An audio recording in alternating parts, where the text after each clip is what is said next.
Uh-oh, and we lost 2 cameras. Oh no, these are out. It takes a little while for them to turn up. Well, hello, everybody.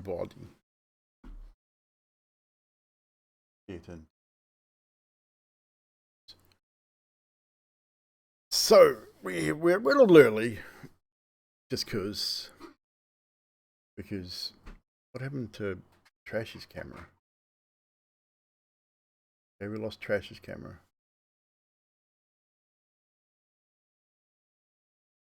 Bears with the sub. It probably is because he restarted. Just you're a jerk, Trash. You have to say that. I'm going to have to redo your thing. See if refreshing does it.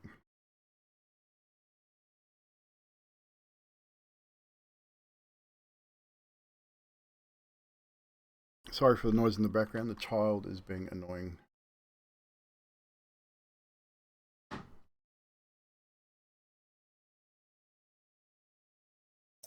That's so good. He's probably just playing.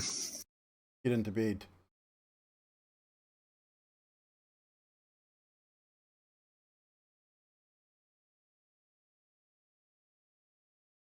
Hello. Right, no, you can't hear them because we've lost Dane. I'm not sure what's happened.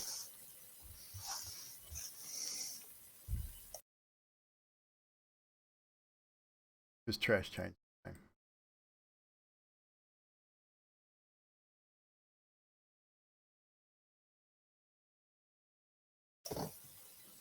There we go. Good one, Trashy. Right, that's sorted. I think it's because he changed his name. Came back in.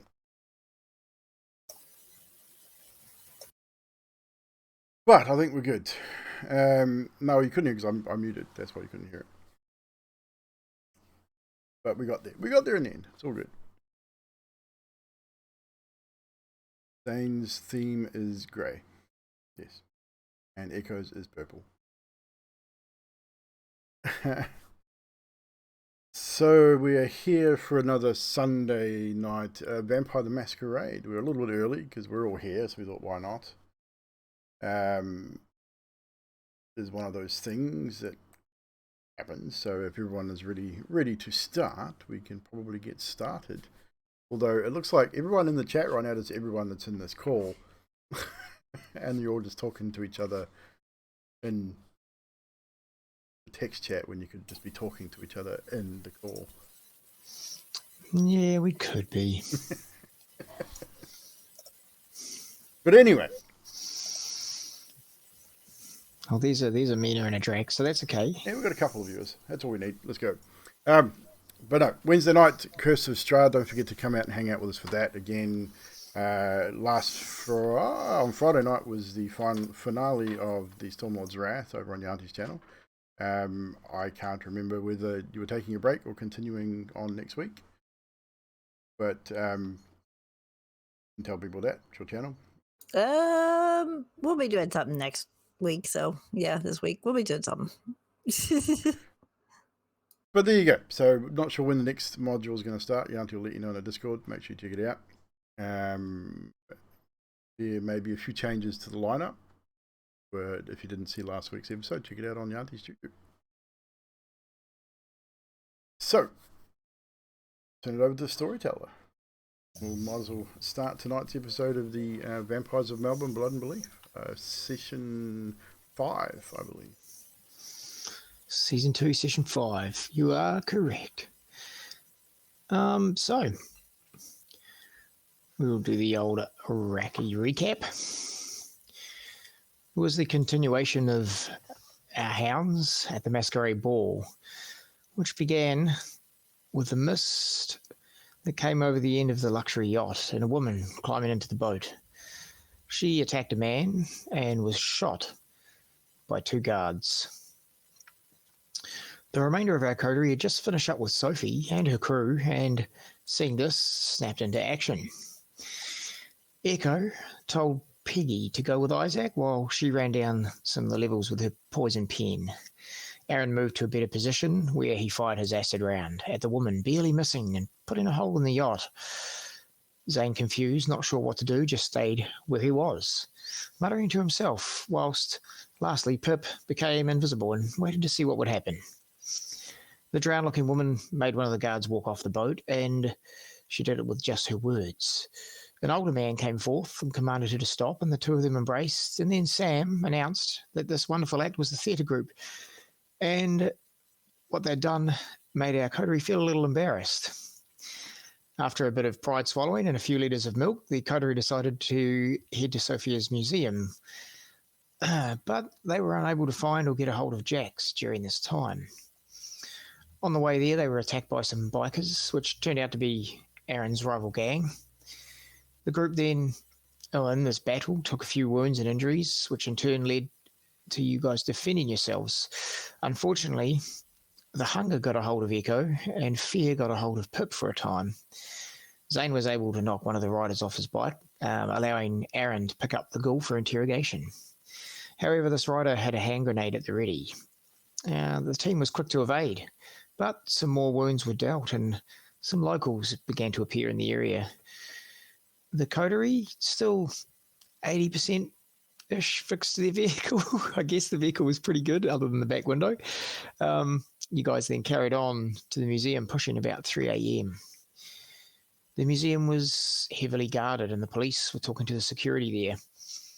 Zane opted for a stealthy approach, which you all thought was a great idea, but with his sudden hunger for blood surging to the forefront, Aaron decided to get him back in the car.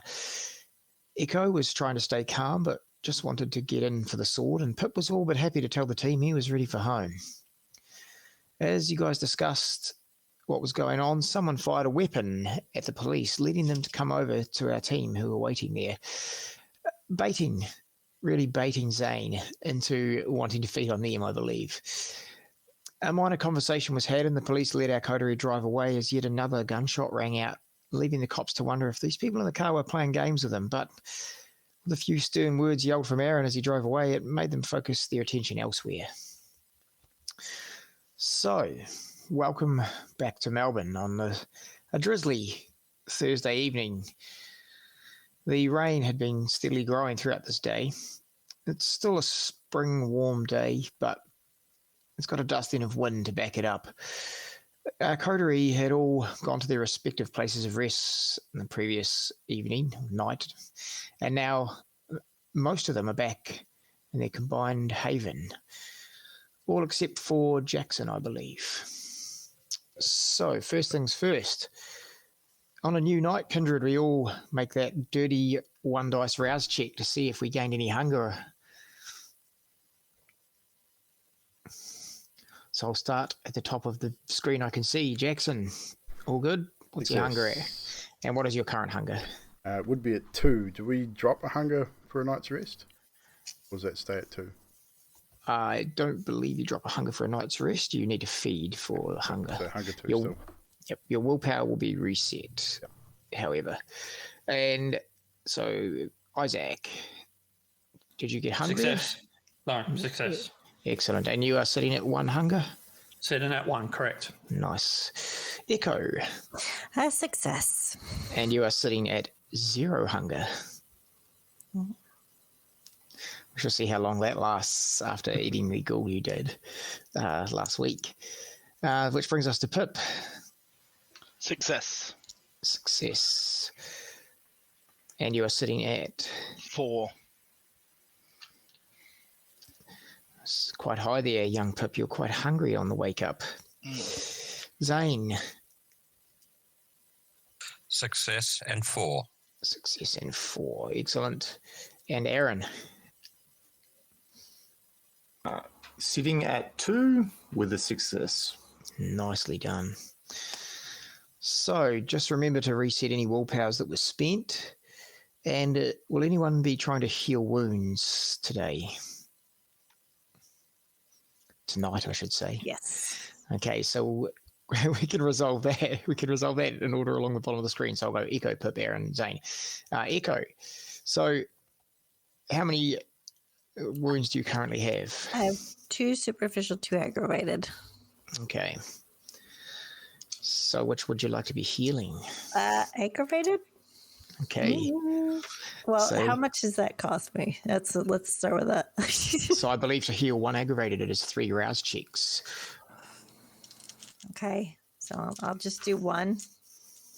Yeah, you can only do 1 aggravated in a night anyhow. Yeah. Okay, so I got 2 success, 1 fail, right? So I do 3 dice, yeah? Correct. So you get... so everything works like normal. You'll heal the aggravated, but you'll get 1 hungrier. Okay. So you are now at hunger 1. All right. Rousing the blood to heal one of those hideous wounds. And as your body patches itself, you do feel that hunger for blood. Even though you drained a ghoul previously, sitting at 0 hunger doesn't happen for very long. So Pip, are you trying to heal aggravated or superficial? I've only got 3 superficial. Oh, you're doing pretty good then. So it's a single rouse check for a single superficial, I believe. Actually, Baz, to jump in there, it is based on your blood potency. Yes, I did read that as well. Actually, you are correct. So what is your blood potency, Pip? 1. So it will be a single superficial for you, yep. Yep, and I succeeded. Thank God. Excellent. So you can remove one of those superficial damages and you've not got any hungrier. And you're very high on that hunger ratio. Aaron, what are you looking to heal? Well, okay. I've got 4 superficial and 2 aggravated. So I think I might go with 2 of the superficials. All right, give us 2 rouse checks there. 2 dice. Success on both. Sweet. And your blood potency? is 2 mending points. Excellent. So you'll be able to do that twice, I imagine. And Zane, you're looking to heal some as well. Zane has changed his mind and just gonna go for a blood bag instead. That's fair. So you're just going to push your hunger down as opposed to healing your wounds, which is a good idea because both Zane and Pip are sitting at 4 hunger at the moment. Zane, how much? As far as blood bags, you get 1 for 1 according to this little thing I have here. Yes, you do. So you have yourself a blood bag. You gain 1 hunger back. Cool.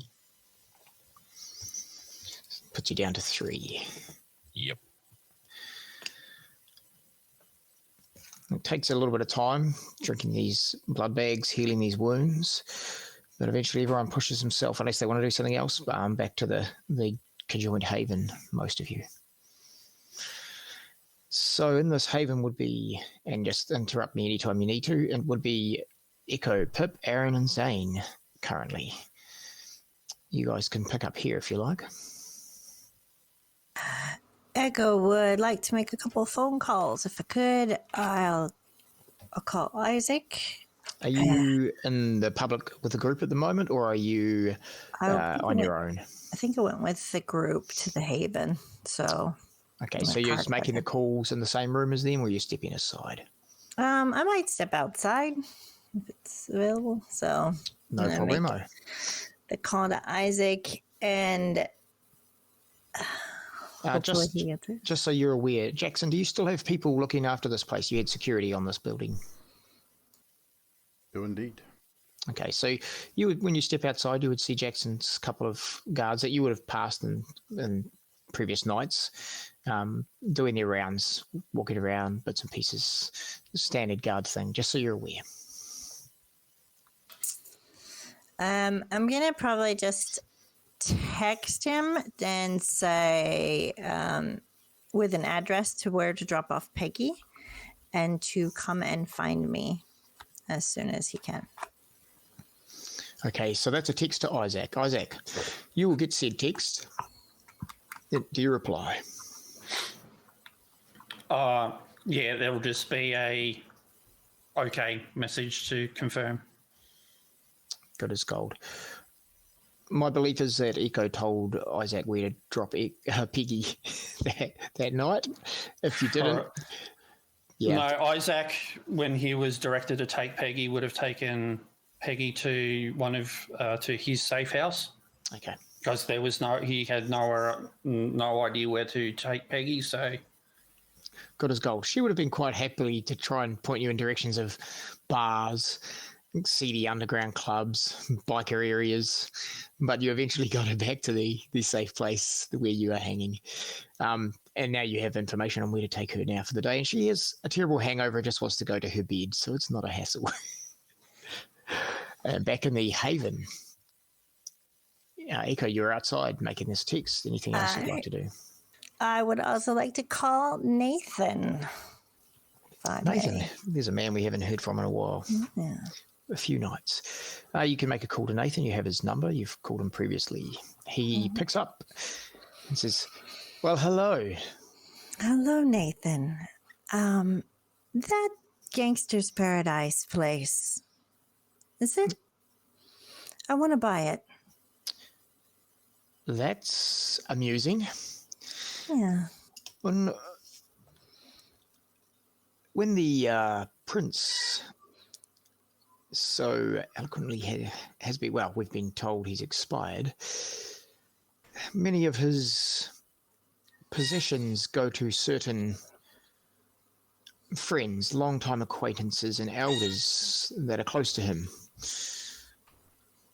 It just so happens that I am in charge of the paradise. You can stay in charge of the paradise, but I'd really like to own it. And That's interesting. I have a proposition for you too. And what is this proposition? I'd like to tell you after I acquire the deed and come by. I have a bit of errands to run, and I could come by later. What is your interest in this club other than this deed you speak? You want to... Do you have feelings for our long-lost prince? It is of sentimental value. I've thought of renaming it the Manhattan. Oh, you would rename his paradise. I assume it's after the drinks you were having.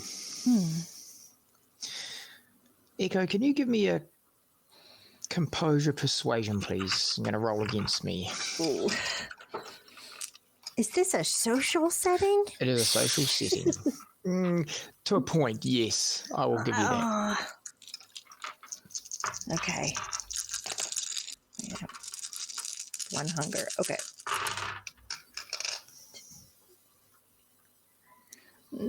Got 6.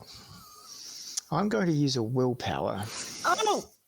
Can I also use a willpower? you can spend a willpower to re-roll 3 of your not hunger dice. Because now I'm worried.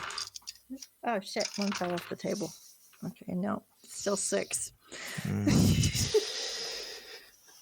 You hear him on the phone at the other end. Vampires don't breathe, but he lets out an audible sigh.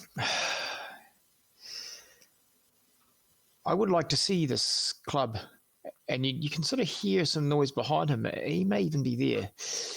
I would like to see this club carry on as it is. A new name with a new owner seems agreeable. I shall write up the terms of this agreement, and we shall talk costings shortly in the future, in the near future. I'll be by today, and I'll let you know more about my plans after. I'll see you there. I hope to still be a part of this place if it is agreeable. You absolutely will. Maybe even more. Excellent. Then we have somewhat of a beginnings of a deal. All right. Thank you. And I'm going to let you go. Bye, Nathan. He hangs up. No worries. And I'm going to call Marco. That's my last call. Okay. Marco picks up. I'd like an appointment with the council. All of us. All of us, meaning? The hounds, the former hounds, whatever we are. I'd like to do it tonight. Tonight? I thought you were still the hounds. And from everything in my memory, the council said carry on as you were investigating. No prince, no hounds, but yes. Well, that could change. Praxis is one of those things that there's a few hands going up at this current point in time, and a few votes from the council, might I add. Listen, there is a temporary place we gather. I'll message it through to Zane in an encoded email. It will be easier. All right. Tonight, you say? Yes, tonight. All right. I'll see what I can do. Thank you. I'm going to hang up. He hangs up as well. So we'll just skip over to Pip, Aaron, and Zane, who are within the building. What are you guys up to in there? Zane's a little bit curious about why the police were at the museum, so he's going to attempt to hack the police database and find out what was done or anything. Okay. If I see him do that, I'd say, also, see if you can get some plans for that place.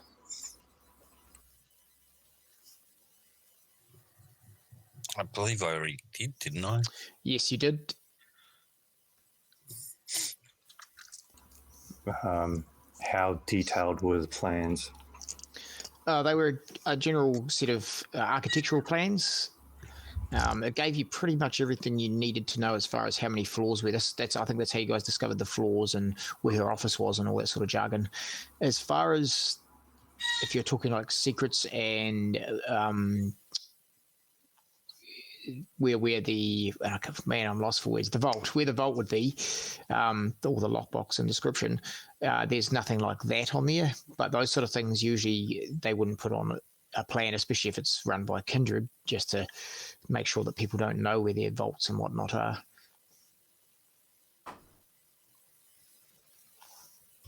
No, I've heard rumors that Fireys have their own set of blueprints, which normally are a little bit more precise. So Zane's pulled up the original blueprints from the build. You're looking for the special blueprints. Well, no, I know, like, from work in particular. Oh, so you're talking like the rescue people and police, and right. Rescue people normally have a blueprint for every building, so that if shit goes down, they know where the best exits are and stuff like that. Basically, what I'm trying to do is get another set of blueprints which are a little bit more maintained by a third party to compare the two, to try to nut out where the safe could be, because certain things won't appear on one that might appear on the other, type deal, if you get what I'm getting at. Yep. That would be something that Zane would have to search for, specifically.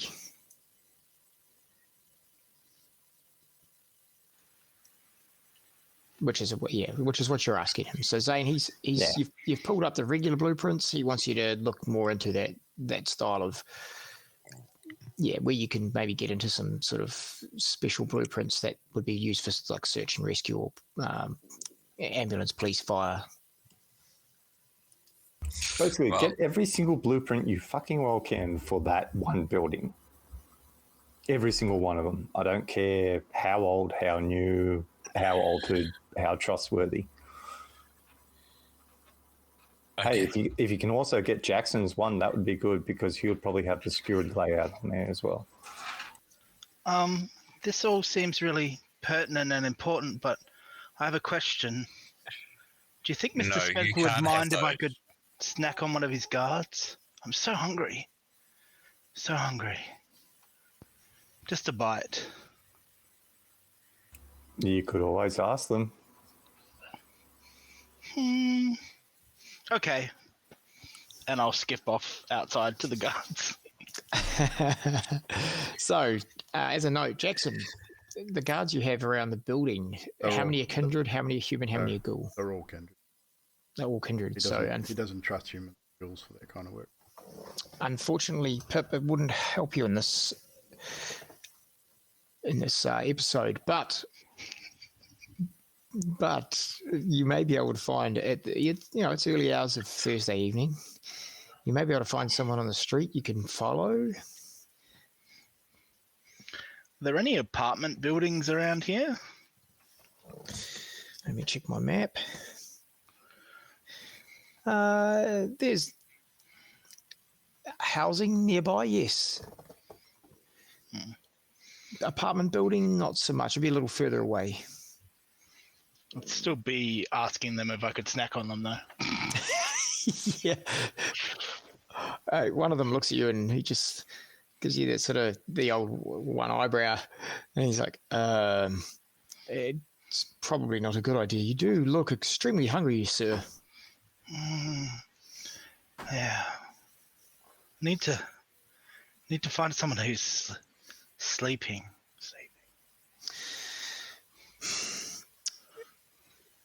It's early in the night. You're probably not going to find people sleeping around 5 or 6, maybe shift workers, but, a word to the wise, you're a bit new at this. Maybe feed before you get to the state you're in. That's very perceptive of you. Very perceptive. And then I'll just walk away.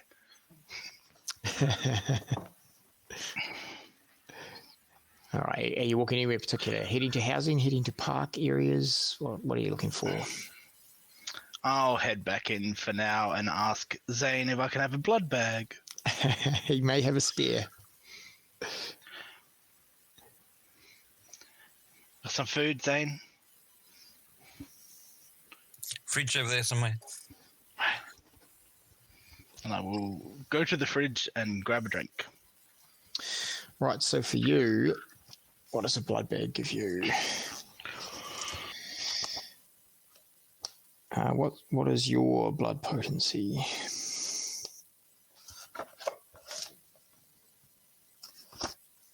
Oh, I have it in front of me. You will get 1 hunger back from a blood bag. So we go down to 3 hunger, where you spend your few minutes sucking down that bag of blood, which is better than 4. Pip.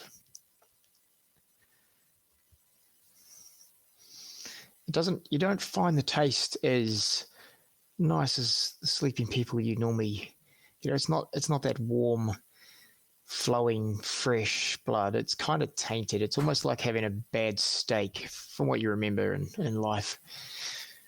But it'll hold you for now.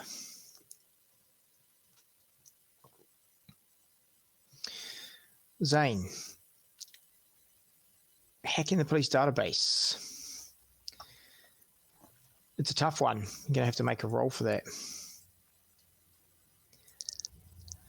Are you looking for specifically what they were doing at the Sophia's building that night? Yeah. Basically anything surrounding that instance that we were there, where the shots were recorded and okay. Why they were there in the first place, basically. All right. So you're going to have to give me that beautiful technology roll and intelligence, which I know is up your alley. 3 successes. It doesn't matter what you try, you just cannot get through their firewalls. They're guarded, they're heavy, and you'd expect them to be. This is the police in Melbourne. It's not going to be an easy hack. You're right. It's tough, and you've been used to sort of doing some easy stuff. So you've also got some plans to look up, blueprints that Aaron's talked to you about. Yep. I will say, give me your choice: intelligence technology again, or intelligence investigation. Tech and intelligence. Tech intelligence. Remember, you can use willpower to make some re-rolls if you need. 3 again. 3 again. It's a little easier in the blueprints department. It's not as heavily guarded as the police, FBI, and all that sort of network. You'd managed to pull up a few different sets of blueprints from over the years. The blueprints you're after, as far as for the fireys for any sort of rescue crew, does show on the 5th floor in the desk space that Sophia had. The glass desk I mentioned that is actually built into the floor, and the safe is within that space. I share that information with Aaron. He is not on screen right now. However, you can share that with him when he appears. What I will tell you is, with that roll, if you were looking up any of Jackson's reports for security blueprints, you would not have got his. Yeah, I get that. It was just too low for him. And you would know because you probably helped him set up a lot of his stuff. Maybe. Yeah, didn't think so. Pip will come over and lean on Zane with the bag. This is like one of those microwave TV dinners. All the flavor's gone and it's chewy. How do you live like this?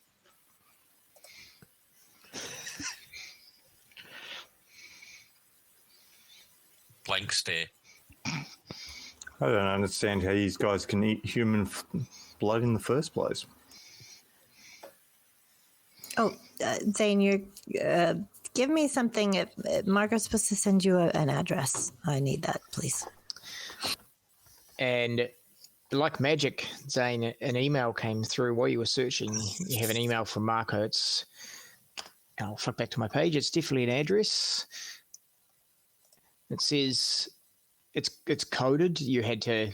Yeah, he'd sent you an email. It was all sort of at first wingdings and crazy crap, and you have to break the code. But he knows you're good for it, and I'm not going to make you roll for it because it's a low roll code. With the dealings you guys have had before and codes you've used, you would get into it no hassle.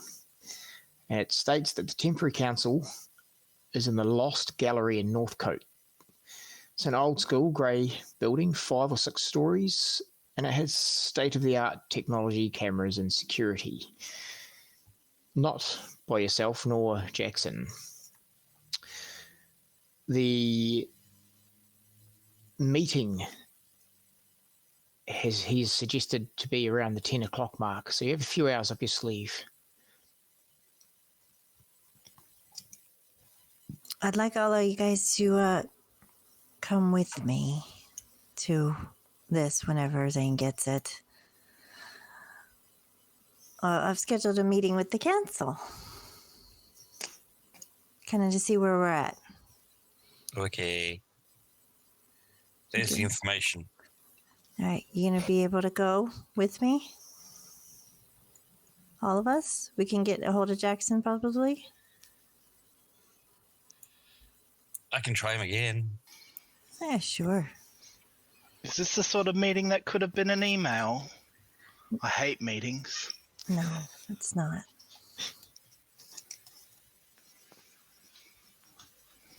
So with that, let's carry on. Are we going to try to get this sword again tonight, or because I'm busy tomorrow night? Oh, you're busy. Yeah, I've got shit to do. Really? Yeah.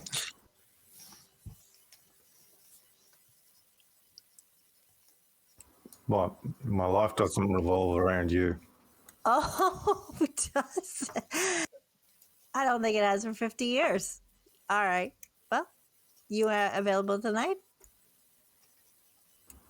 That's why I'm here. Okay. I look to Pip. Are they fighting again? Yeah, they're fighting again, and Pip's like poking the bullet hole in his neck. I don't want to get the sword. That was bad. People on bikes. I hate people on bikes. Oh, that reminds me. And I'm going to write a piece of paper off of Zane's desk, and I'm going to write XXTX, which was the license plate. This is the license plate I saw on that bike that was attacking us, Aaron. There you go. Wasn't that the bike that we got, though? The one that blew up? No, I believe, now I could be wrong here, but I believe it was one that Echo was dealing with. You guys knocked a different one off. If I'm wrong, I stand corrected, but I'm pretty sure it's one that got away. This one I can do myself. I pull out my phone, go to Vic Roads, and type in XX. FX. TX. Search. You typoed. Okay. TX. So you get the license plate, and it comes through, and it has a picture and a name. The picture is a man. This is just the ownership details. This thing you're looking up, right? Yep. Yeah, basically, I'd say that it's registered in who to. Okay, so it's registered to Brendan Connell. Zane, look up Brendan Connell. Find out what you can about him. On his social media and all that fun stuff. Sweet. You would look up Brendan Connell, It wouldn't take very long at all. He's all over social media. He's a bit of a poser. Anything you see about him on the bike is all glory. It's a Harley Davidson. It's a shovel head, a little old school. But the bike was reported stolen about 3 weeks ago. Well, there you go. Another dead end. But still worth looking up. Does it actually state where it was stolen from? Yeah, so Brennan Connell, he was living in Carlton. That was stolen from a shed there in his house at Carlton.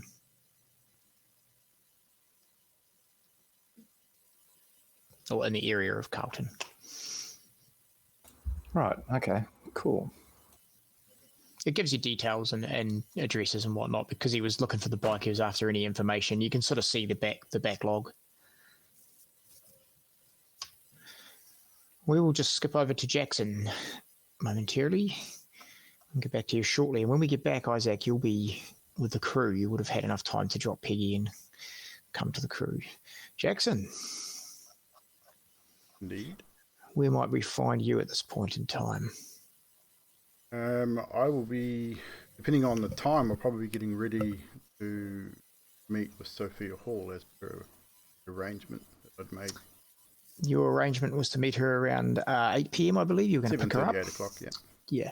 So it's a little earlier than that. You've got a bit of time up your sleeve, getting yourself ready. In that case, then I'll send an email to Zane. Sweet as. Email Zane. What do you say in your email? I messaged you what the email was the other day. You messaged me. Sorry. Yep. I will send that through to Zane shortly. Worries. At this point, you get a phone call on one of your, because you've gone back to your regular phone or one of your other burner phones. Marco. Jaxon speaking.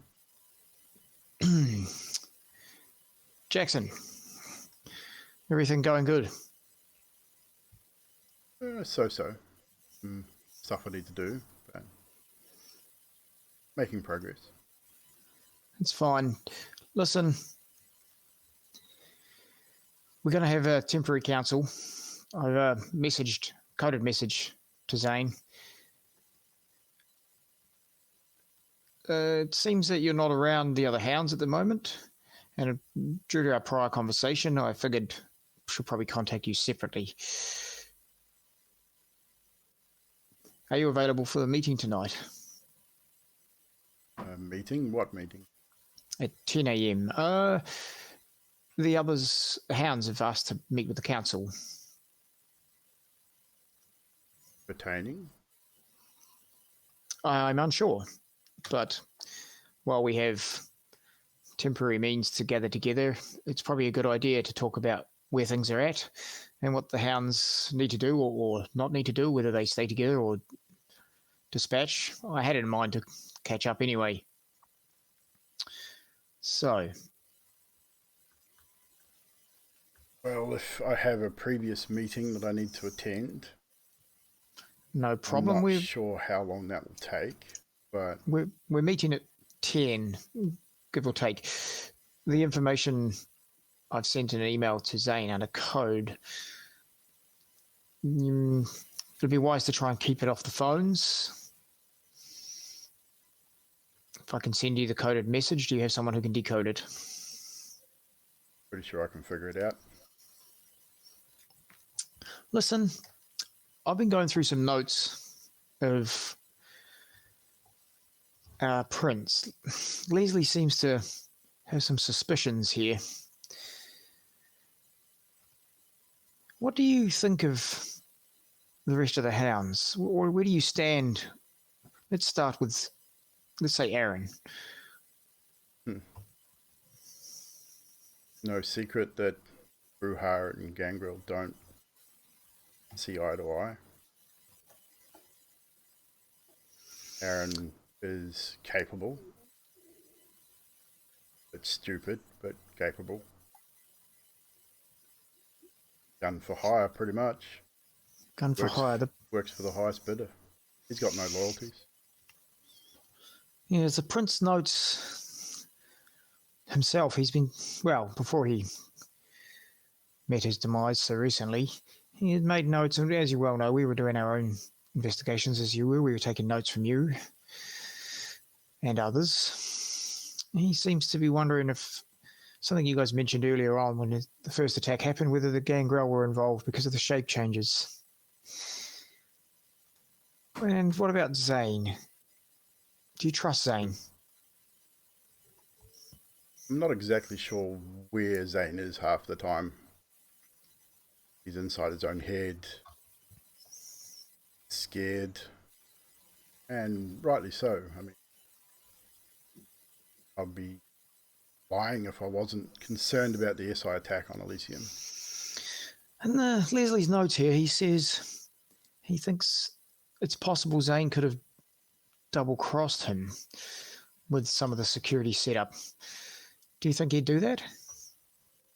I don't think so. I mean, Prince was aware of the extra backdoors that I added, that I asked Zane to add. That's true. He's noted that here as well, but he's just wondering whether Zane might have had his own bits and pieces out of there that you knew nothing about.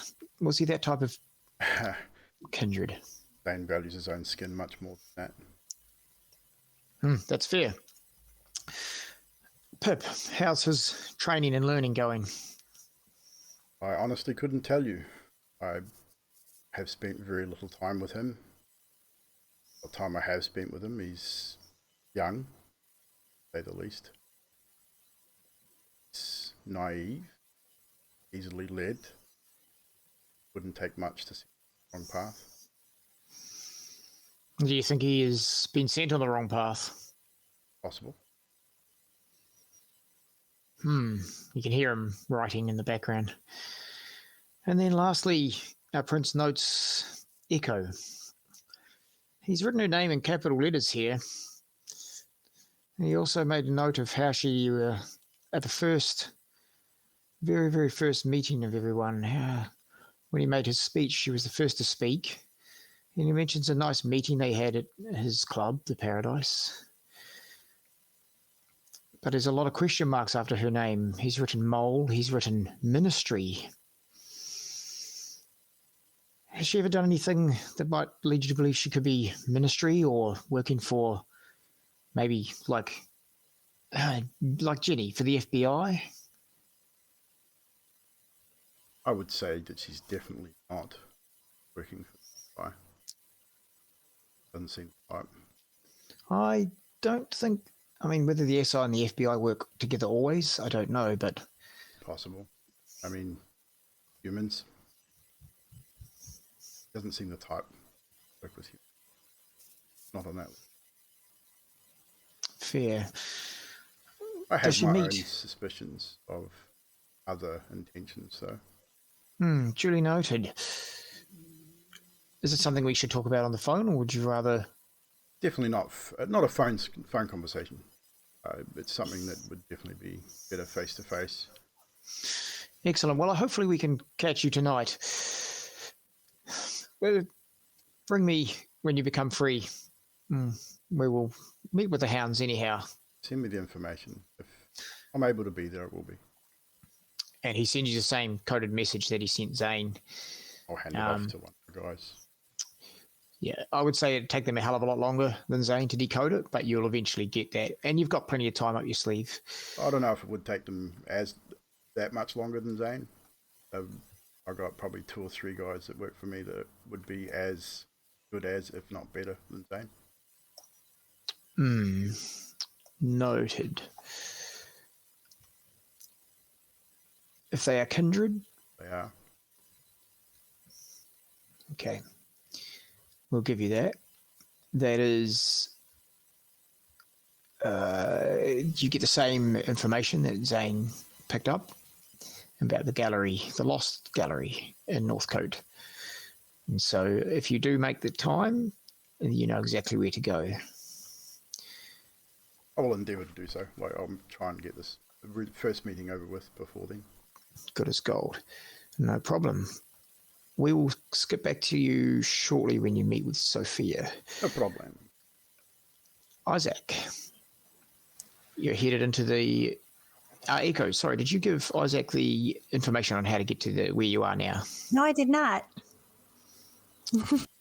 So he's dropped Peggy off. Isaac. So before I drop Peggy off, part of my morning rituals, if you will, is to prepare some of my Tremere rituals. So I will be, once I've put on my usual outfit, I will ward against ghouls and re-prepare a Judas sleep. No worries. Then I will take Peggy to the drop-off point and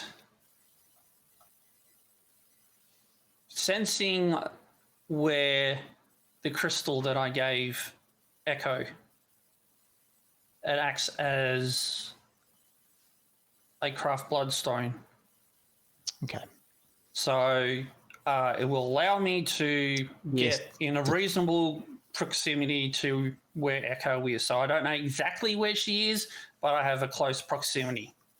All right. So with a bit of driving around, what kind of vehicle do you drive, Isaac?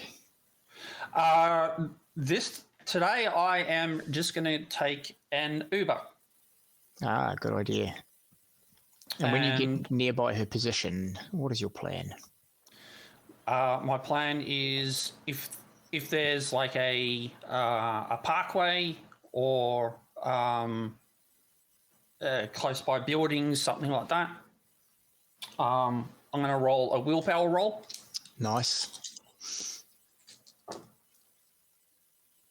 For 2 successes. And Echo will hear Isaac's voice in her head. Do you want me just to appear at the front door, or do you want to come and meet me?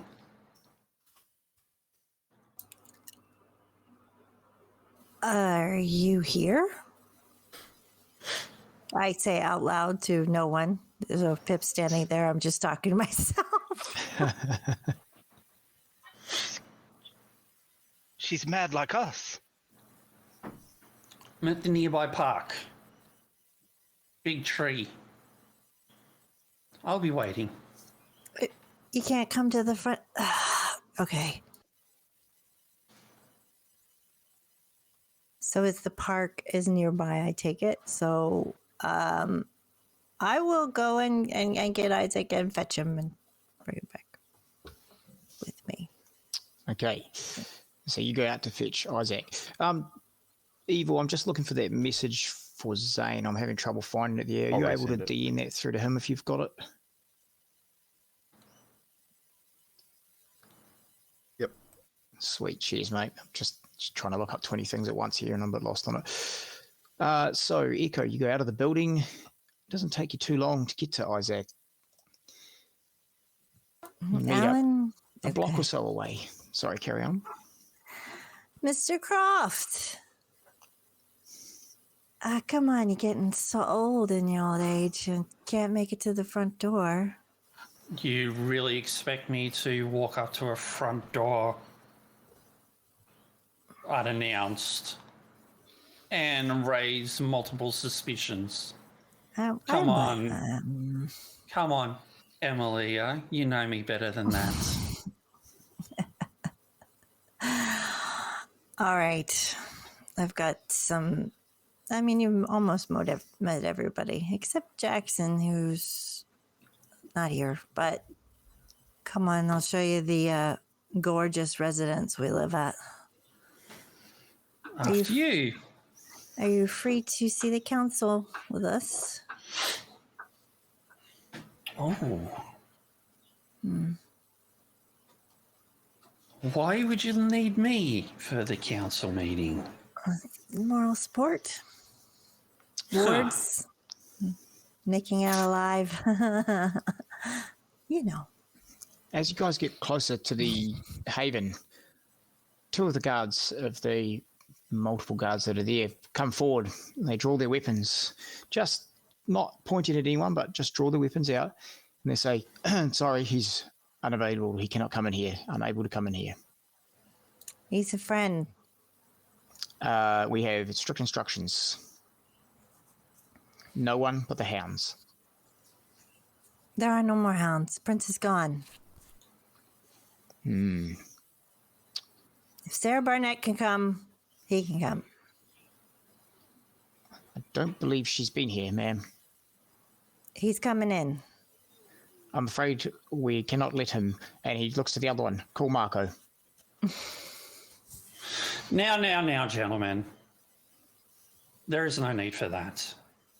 I'll quite happily wait outside. All right. I'll go get the others. I'm going to go back in. Sweet. While you're outside, Aaron, your phone goes. Caller ID? If you have Marco in your phone, it would be Marco. Yeah, it would be Marco Polo. Marco Polo. I think I remember you saying that, actually. Yeah, named him Marco Polo. DM and Discord trash. So, yeah, I'd answer it and say, yeah, what's up?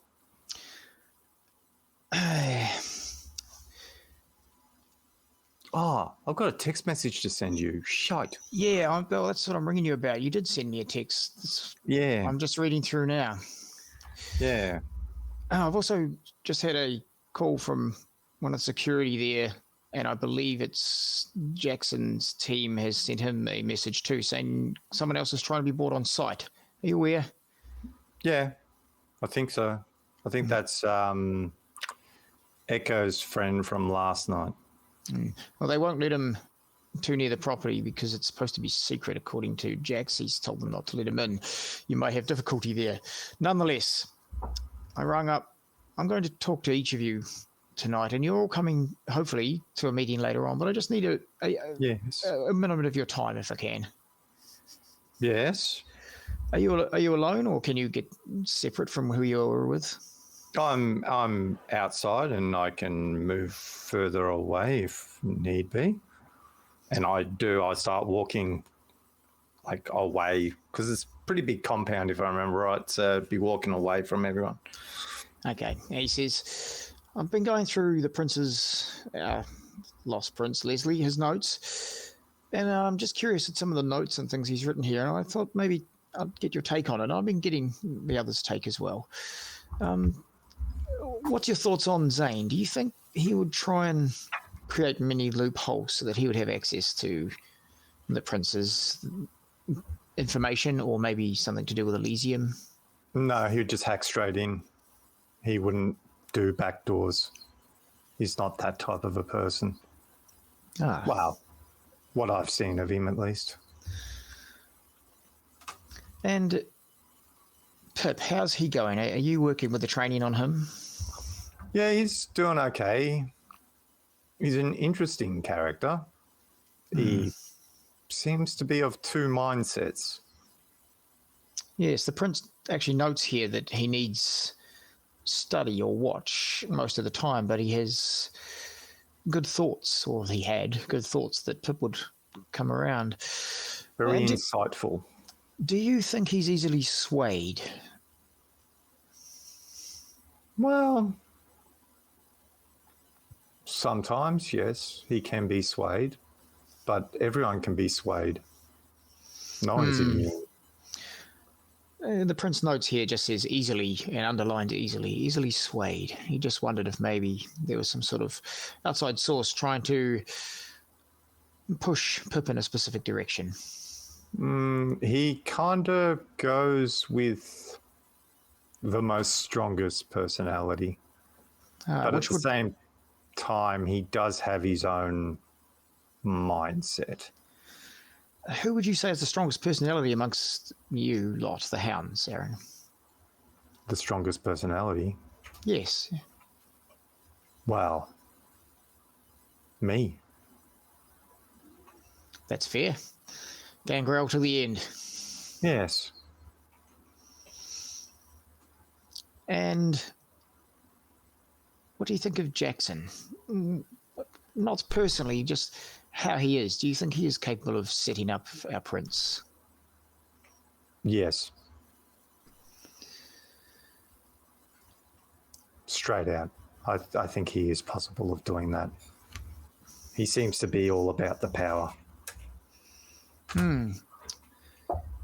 He hasn't been with you guys over the last few nights, I believe.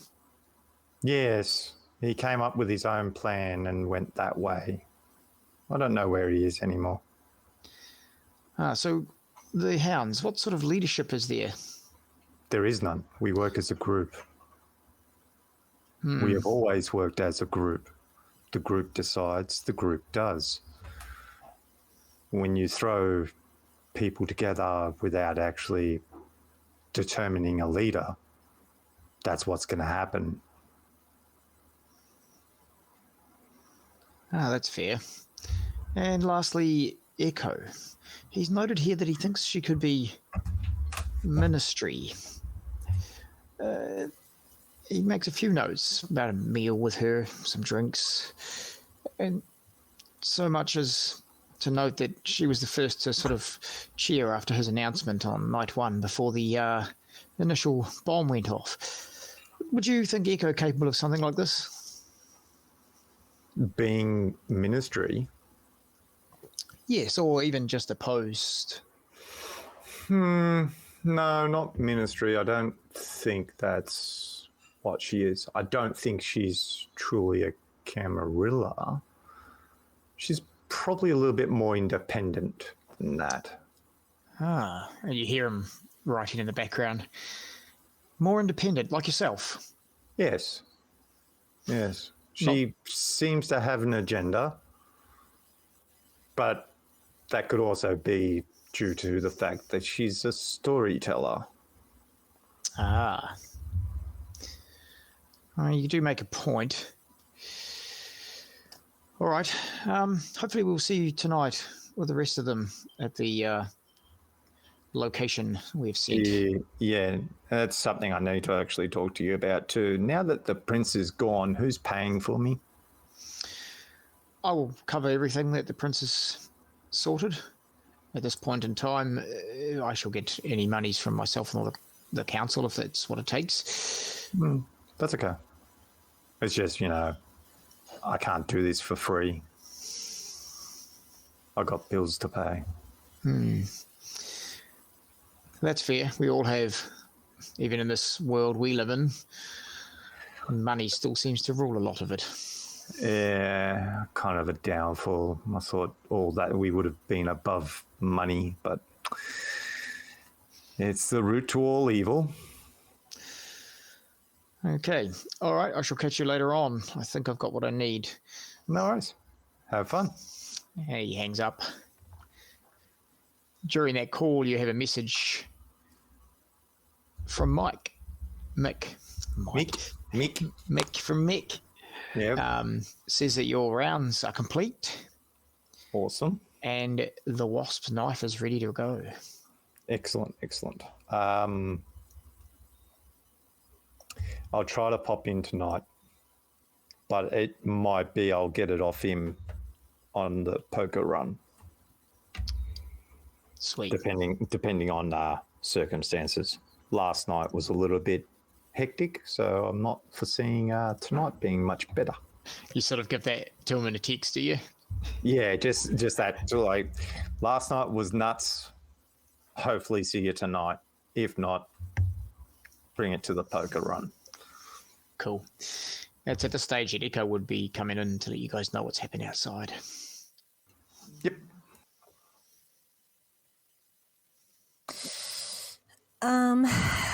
You guys remember Alan Croft, Pip? Alan Croft's outside.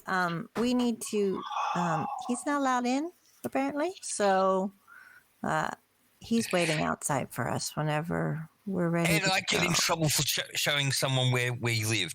Wow. And he's like a block away. They stopped you well and truly before you got there. Yeah, he's not at the door. It's all right, Zane. He's make-believe. He's from a book. He's not make. Well, I mean, I don't even know how to explain this to you. He's based on a character in the book. Like I based the character in the book off of him. That's what I meant. Oh. But don't tell him. You know, he So probably knows. you made him a character in your book. Okay, cool. Yeah, well, roughly. You know, like Aaron. You guys could be characters in my book. My next book, maybe. So, anyway, there's a thing at 10. We're going to go.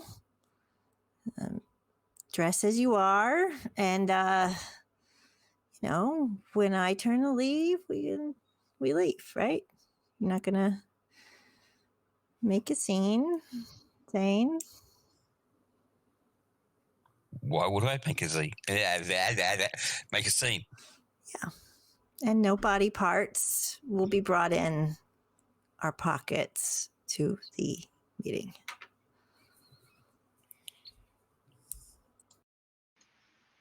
That would be uncouth. And I've got my bag.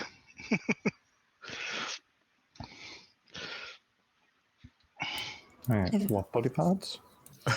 You know, tongues, hands, feet, whatever. Oh yeah, that's right. That reminds me, can I have the prints, please? I need to have Isaac look at him. No, I don't think so. Maybe later. Not now. I still need him. For what? That would be telling. I can't tell you. Okay.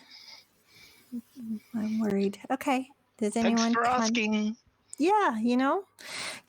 Has anyone contacted Jaxon? Zane, you're gonna call? Yeah, that's right. I was trying. Yes, well, I'll try now. Amongst the many other things I need to do. Which phone are you trying? Good question. I have no idea. If it's the one that you gave him, Possibly, yeah. That'll go straight to answer phone. I think that's at the bottom of the ocean. It is. Yeah, straight to voice, whatever it is. But you should have received an email by now. Yes. Yes, I have. Hang on. I'll bring it up. Yep, there it is. So, yeah, I display that email up so they can read it. All right, what does it say? Read it out, Zane. So Jackson will. Hang on. What happened, Ball? And if they got the sword, I'll explain that later. There will be PS Ivory Tower suspects, hounds. Meet me at what remains of my old haven alone. If you want to get through this, tell no one. Delete this email. What? Wait, read it again. Read it again. Which part? Read it all. Oh, really? Okay. What happened at the ball if they got the sword? I'll get to that later. Anyway, there will be PS Ivory Tower suspects, hound or hounds. Meet me at what remains of Old Haven alone. If you want to get through this, tell no one. Delete this email. Who's this from? Jaxon. Are we the no ones? Were you not supposed to tell us? I don't know. I want Mr. Spencer back. I get shot less when Mr. Spencer's around. He scares me. That's probably because I rub him the wrong way. I don't know. So what are we doing? Sorry, Isaac, we'll just cut to you for a second. Standing outside about a block away from where these people are, which you have no idea because there's a guard, just a single guard now standing in front of you. The other one's backed off a bit, still in view. About 10 minutes goes by. What would you like to do with your time?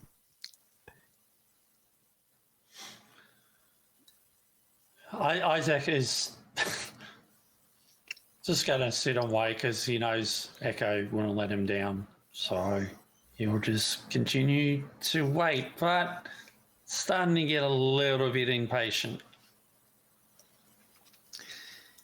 Yes, I can imagine so, with a guard standing here with his pistol in the hands at ready.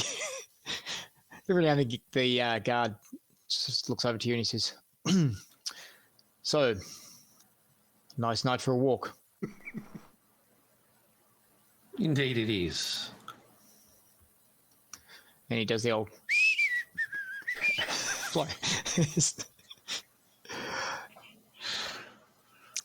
Isaac just puts his cane down and just kind of leans on it and kind of turns slightly away from the guard because it kind of give him the cold shoulder. Yep. The Echo Pip Aaron Zane. Back to you. So anyways, Pip, would you like to meet him?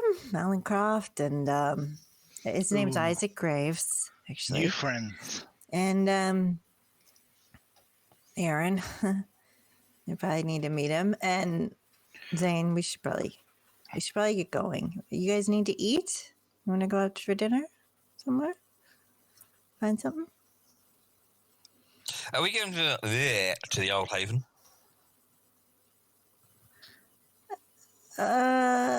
We're going to the address listed that you gave me. Oh, that one. Okay. Yeah. So we should eat before, so if anyone's hungry, we can go get their preferred whatever's. Library, I take it, or something like that?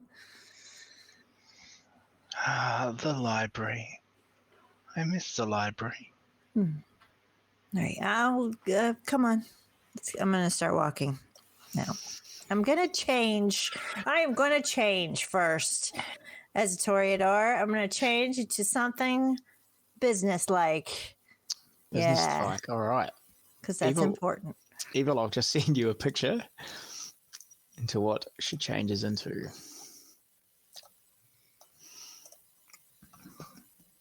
Meanwhile, outside with Isaac, waiting with a cold shoulder at the guard, you spot a roach just ever so slightly on the crease of your elbow on your jacket.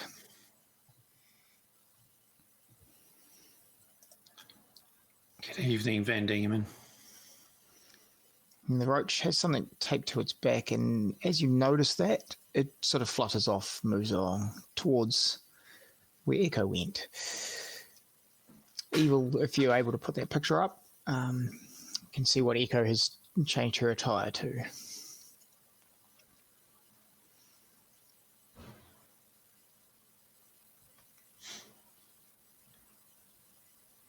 I'm sorry, what? Hey, so it's all right, Echo. You're wearing this business outfit and you're headed out with the crew out to Isaac. Yes, I am. And hopefully you guys are following me. I don't know. Zane's probably... I don't know what he's doing, but I'm going to head over to Isaac and say, formally, Peregrine Elliott, Dr. Isaac Graves, Aaron Tomic, and Zane Rivera. Who currently has his nose buried in a tablet. Good evening. Didn't we meet him last time? Yeah. Yeah, under different circumstances. I thought we'd probably... Stabby circumstances. Yeah, I thought it'd be more fitting to actually formally say hello. He's going to come with us. he's good to have around, and he could find out what the prince had said to him by the Tim Jeremy guy. So he's got a lot of gifts. You flatter me, Miss Monroe. Is he tough like Mr. Spencer? He doesn't look tough.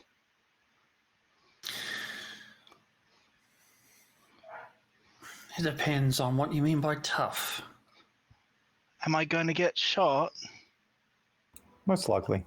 I don't like What? getting shot. Punched, headbutt. Oh, that's me. Sorry.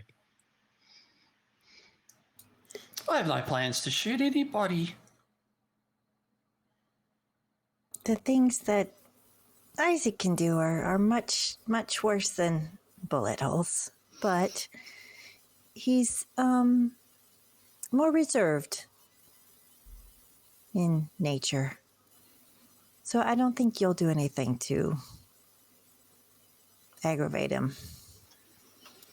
Isaac, you can see the little roach right on the top, sort of where the shoulder straps of this nice black jacket that Echo is wearing. And the roach is just happily perched there with whatever that was taped to its back.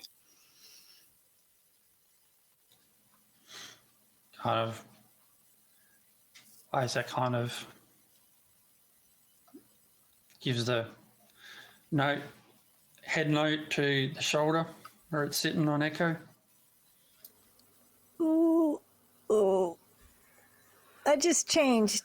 How long has this been there? Oh, God. All right. I'm going to take the note.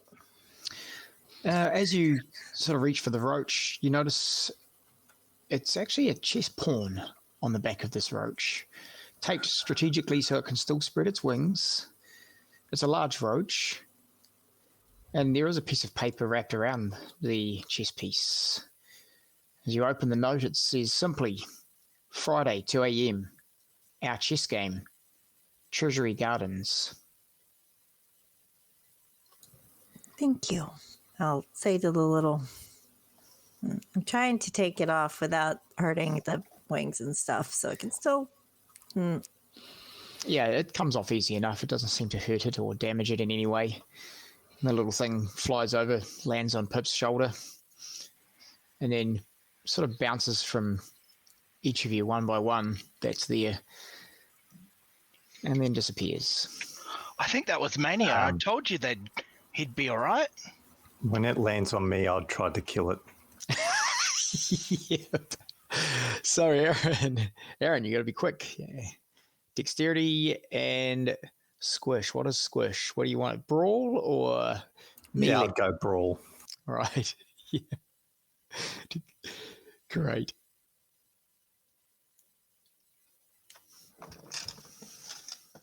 And I'm going to make an opposing roll.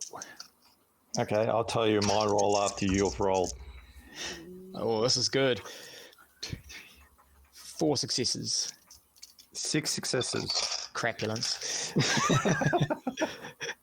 That's actually a critical too. So Oh, you got a crit. a crit success. Damn it, I was one try. I like this roller. This roller is really good. Van Diemen is now 1 roach short. As you squish it on your leather jacket. Yeah, I'd be wearing leathers today. Yeah. There's now I've already warned him. a brown paste. Pip goes into his bag, his messenger bag, grabs a roll of paper, and smacks Aaron on the bad dog. Hey, Pip, I already warned him. No roaches. He doesn't want to listen. That's what he gets. Still bad dog. And Isaac's just kind of making mental notes, but kind of, here we go.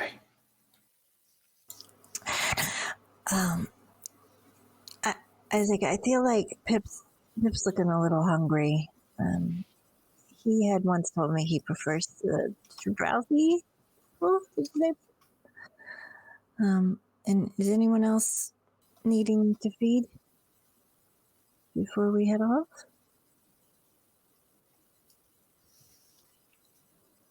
No? Maybe What, just... you have blood bags? What? No, I don't. But I thought we could just do it together and help each other out before we go. I don't want a frenzy in the council meeting, is what I'm trying to say. That would be bad. I'm good. I'll go back to my computer. Tablet. I was going to say, if you go back to your computer, I'm going to grab you. I am all ready to go, Miss Monroe. Lead on. All right. And maybe after, I have a little place I like to take you to that Leslie took me to. Remember when I went out with Leslie? The prince? The prince from the prince. He took me to a nice little spot. We can visit Nathan if you want. And right as you speak, Sam rolls up in a car, ready to go because you're prepared. You have a driver. Carry on, Isaac. More social events. Echo, really? It's just a little one with a lot of people, but it's a little one, so Right. you gotta get used to it. So with that, we'll call it a break. It'll take 5 or so minutes and we'll come back shortly. Right, chat, we're going to be right back. So don't go anywhere.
cameras to kick back in.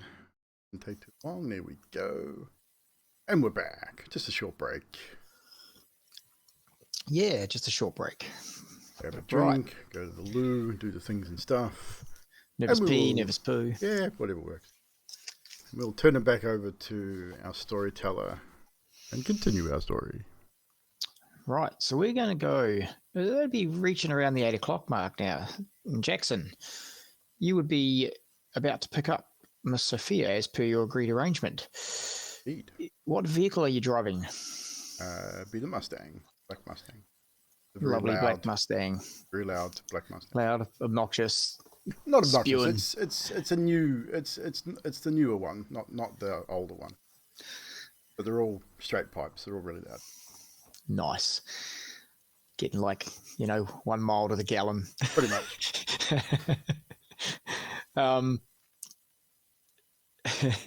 So you pull up at the front of the Granger Museum.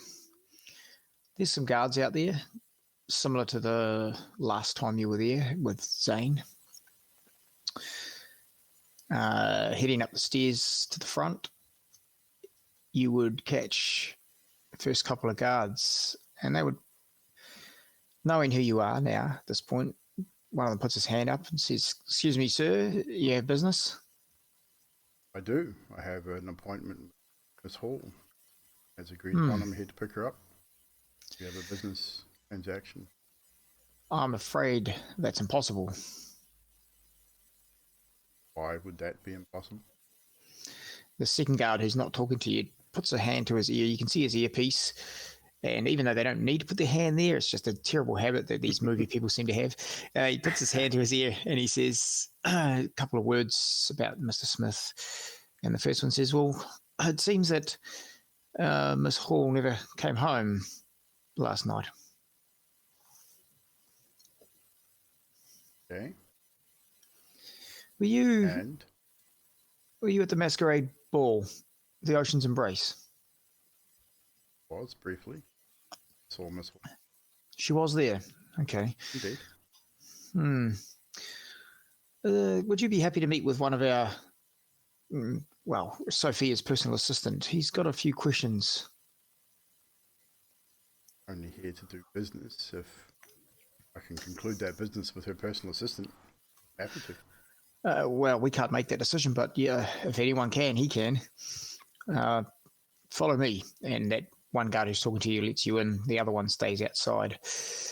As soon as he lets you in, you're greeted by a secondary guard. The first guard stays at the door, mentions to the second guard that you would to be taken to Mr. Smith. How many humans are in this facility? Just out of curiosity, being a public museum.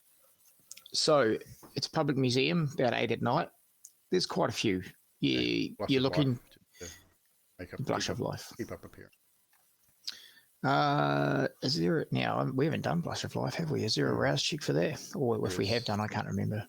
I believe there is a rouse check for Blush of Life. Correct. Yep. And that will be a success. Nice. So you're able to give your skin that little bit of glow, make it seem like you're breathing, even just taint a little bit of sweat on your forehead. Gives enough for people not to be too curious, if anyone would be. But most of them are looking at the bits and pieces here at the museum. On the first floor, it's sort of introductory, and then they all head off in different stairwells and directions. As a man comes up to you, he is very black suit, white shirt, black and grey striped tie. And the guard that's with you introduces you to him and says, "Mr. Spencer, is it? This is Briggs Smith." Smith? He gives you a nod. He says, "Come with me." And he leads you into an office space, about 10 or 15 meters down a hall and to the left. He closes the door. It's a quiet, simple room, like a curating room where there's a few tables with some museum artifacts and stuff that are in boxes.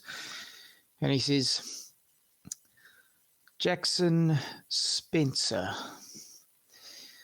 Name, don't wear it out. At that sort of joke comment, he just looks at you. Sophie and her crew have an hourly callback. You would probably use a similar system if you were to have your security details out doing your job. Indeed. We lost our callbacks at roughly 12 a.m. last night. There was no reply from any of her guard. It is said that you were on that Ocean's Embrace yacht masquerade ball thing. I provided some security for it. Can you pull up any of the security cameras or anything from that yacht? Cameras on that yacht. The kindred ball. Better than that. Yeah, so I was curious, but I had to ask. We were unable to, well, our people were unable to pick up anything from the yacht either, other than some phone recordings of different goings on the boat, which seemed to be some sort of theatre group. However, Sophie had a meeting with you, Mr. Spencer. She did. Unfortunately, the business of her meeting is for her and you, and I am not privy to such matters at this point. I have a fair idea of what it was about, but until we know the whereabouts of Miss Hall, none of this exchange shall go forth. Fair. Have you any suspicions or leads in this particular matter?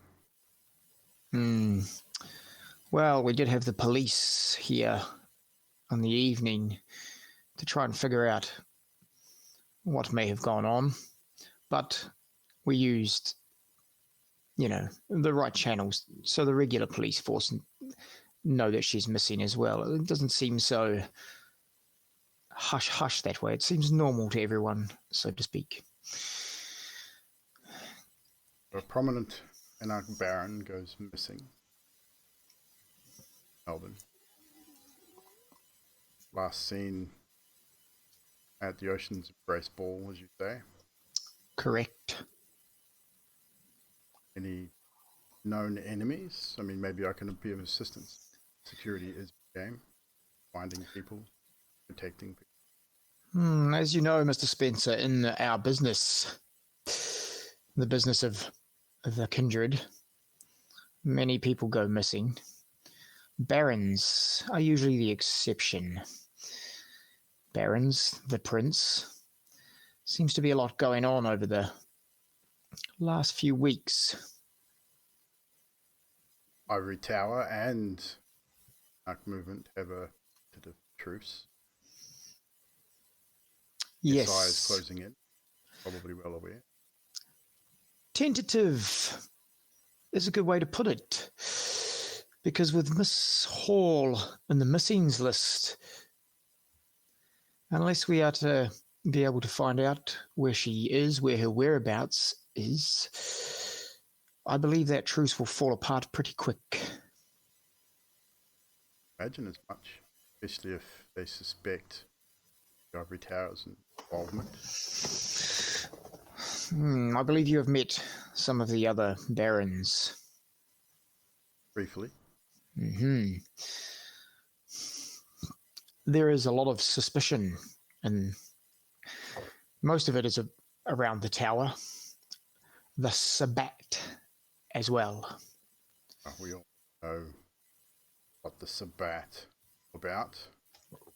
They're not for masquerade. They're only for themselves. He reaches into his jacket and pulls out a card. 2 fingers, and he hands it over to you, and he says, Mr. Spencer, if you think of anything or find anything that would be of interest to us, well then, I'm sure Sophia wouldn't mind if I helped make it worth your while. Indeed. You know why I'm here. Perhaps something comes to light. Deal can be struck for peace cycle. I can give you no promises at this point, but I know I have some sway.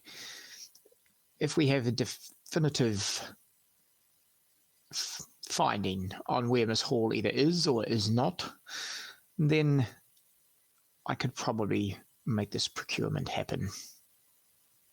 Indeed. Have nothing further. Clearly, my presence here may be of unease to some of your associates. Both know that we're my loyalty. Correct. You know the way out. Jaxon will stand and offer a handshake. He will shake your hand. And as you open the door to head out... I'll grab the card at that point. I wouldn't have taken it from his hand, so I'll wait for him to put it down. Okay. And I'll take it and put it in the pocket. And as you head out the door, he would say, "One last thing, Mr. Spencer. Maybe should look at which side you're playing for. Think seriously about making the right moves for the future." What moves would that be, Smith? The winning side, I believe, will be my side. Considering where you sit right now. Disadvantage. Leaderless. Yes, eyes closing on all of us. Forget that. It's funny because everyone thinks they know everything about the other sides.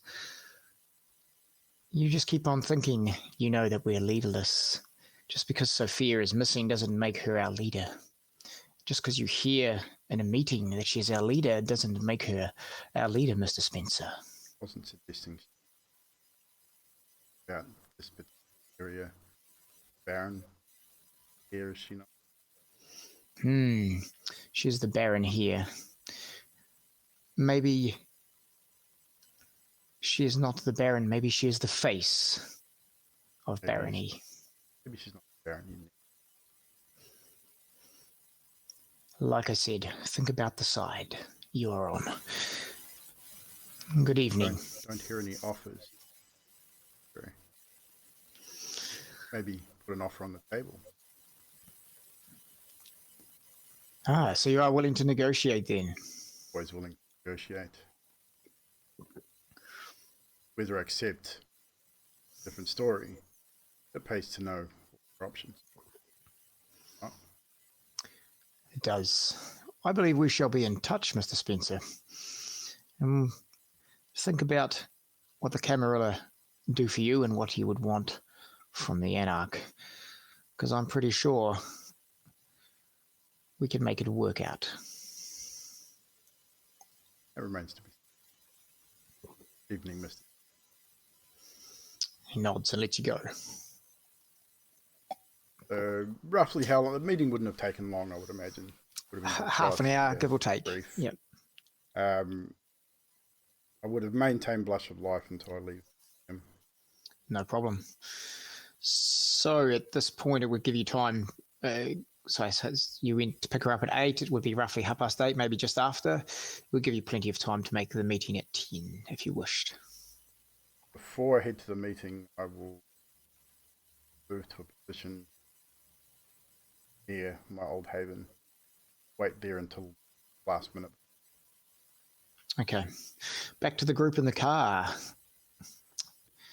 Sam has bought a nice little SUV that fits all of you in. Thank you, Sam. You're the best as ever. How did that bullet hole in the boat go? Aaron's quick thinking with the milk definitely saved a bit. It should be fine. Our insurance will cover it. And I'm sure you can check on Peggy later, make sure she's okay. Maybe I will send someone. Really? She's, you know how she's like when she's hungover. She's, yeah. I thought it was because she's had the hots for you, but okay. Yeah, well, that too. I caught her in the cupboard making out with the waiter. That does not surprise me. Jeez. Anyway, and I'm gonna give him directions on where to go with a piece of paper and kick back. No problem. Are we gonna go meet Jaxon? Are we supposed to meet him? Zane? I don't know. I read it out. That's what it said. Did you contact him to let him know we were Went to going? voice. Went to voice. Can't do much after that. So I guess we're just going on our own then. Well, There we you could go. go. Well, we could go where he said and pick him up and go. Yeah, that place. No. I think he wants to meet you alone. So, I mean, the jig will be definitely up for you if, we all show up in a car, like a bunch of clown cars and Hang on. That was me meet him alone. What? When that happened? Did you read your email? I read it out, yes. Do you know what it means, Zane?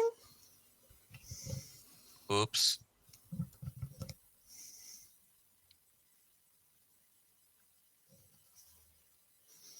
I'll go back to my tablet. Zane, your phone goes off. Caller ID Marco.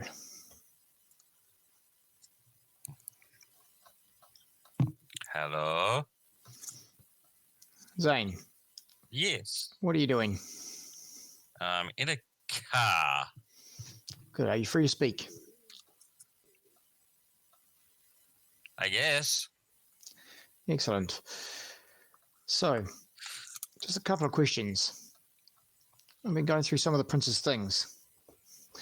He has some suspicions that maybe the hounds aren't, up to spec. What do you think? Are there any hounds that you think are not up to spec, so to speak?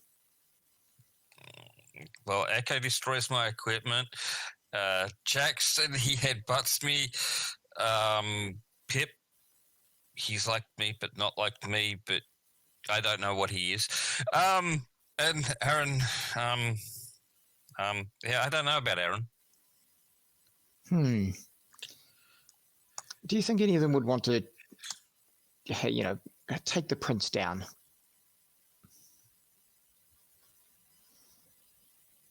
Thinking. Too much thinking.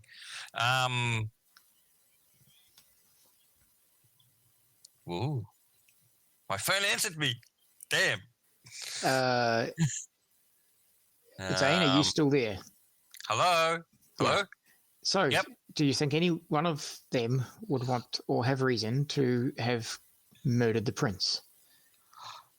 Don't think so. Okay, are you coming to this meeting tonight? I think we're going there. Hang on, let me find out. Are we going to that meeting? Who are you talking with? What was your name again? It's hang on. Marco, the sheriff. Zane, Oh, yeah. Yes. are you in a car with everyone? Yes. My God, Zane. What the hell have you been drinking? Do you inject Red Bull into your blood bags by any chance? What, you can do that? Yeah, I suggest you don't, because if you're like this without the Red Bull, God. It's okay, Mr. Riviera. They just don't understand. I imagine Zane's got the phone down and you can just hear Marco going, Zane. So wait a minute, Pip. You understand him? No. Marco's hung up. God, Zane, who were you with? Who were you on the phone with? Marco? Is it Jaxon? Marco? Polo. You were on the phone with Marco talking shit about all of us just now. No, not talking shit. You destroy my equipment. I don't always destroy your equipment. Two times. 2 times I destroyed your equipment. Jaxon headbutts me. Punches me, headbutts me. I was telling the truth. What did he want to know? Now I think of that. What was it? I'm going to butt in here. He's already called me. He just had some questions that came to mind when he was reading through some of the prince's paperwork. You'll get a call eventually, if he doesn't talk to you in person. And sadly, he called Zane instead of talking to him in person.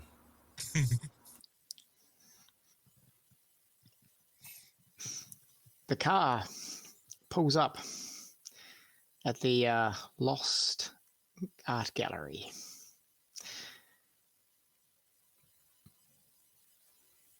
Assuming that was where you told Sam to go? Yeah, to the meeting. So is it close to time then? Yeah. 10. You're a little early, but yeah. Zane. Yes. All right. Did I do something wrong again? Yeah. We're going to walk in. Going to get some info about Mary Wade and all the stuff that's going on. When we walk out, we walk out. Don't be airing everyone's stuff, okay? Wasn't airing everyone's stuff. I told the truth. You know how... You destroy my equipment. Jaxon headbutts me. You know how files are encrypted and you have to hack into them because they're secret files that you have to get into, right? Yep. Encrypt your mouth for today, okay? Can you encrypt it? Like, just... I love you, but... Shut up. Yeah? No, not going to work. Okay.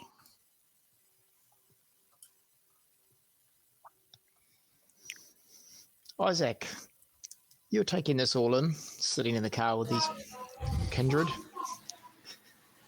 Do you have anything to say to them?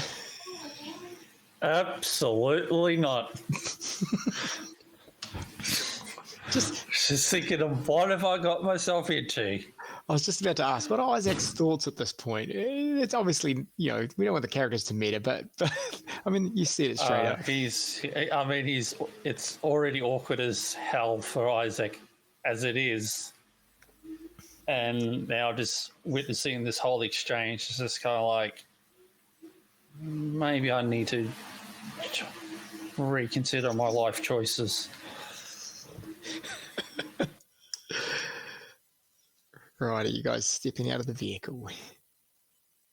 We are. I think we are.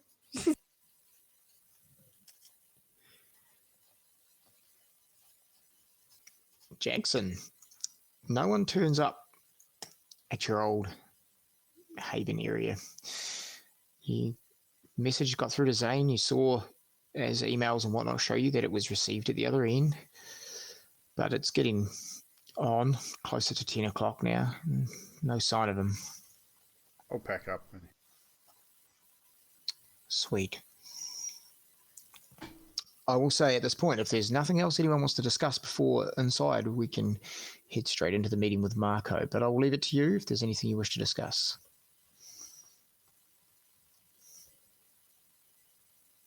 No? Excellent. I'm good. Yeah, I'm good. Outside of the fact of why we here. Jaxon would just probably send a text before he heads out, but I'll DM. Yep, to Marco, yep. Not to Marco. Oh, okay, sweet. To his guys. But no worries. I can text you that, DM you that tomorrow or something. Yep, no problem. Not too important. Good as gold.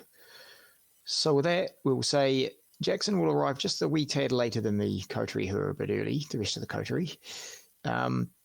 Marco greets you all.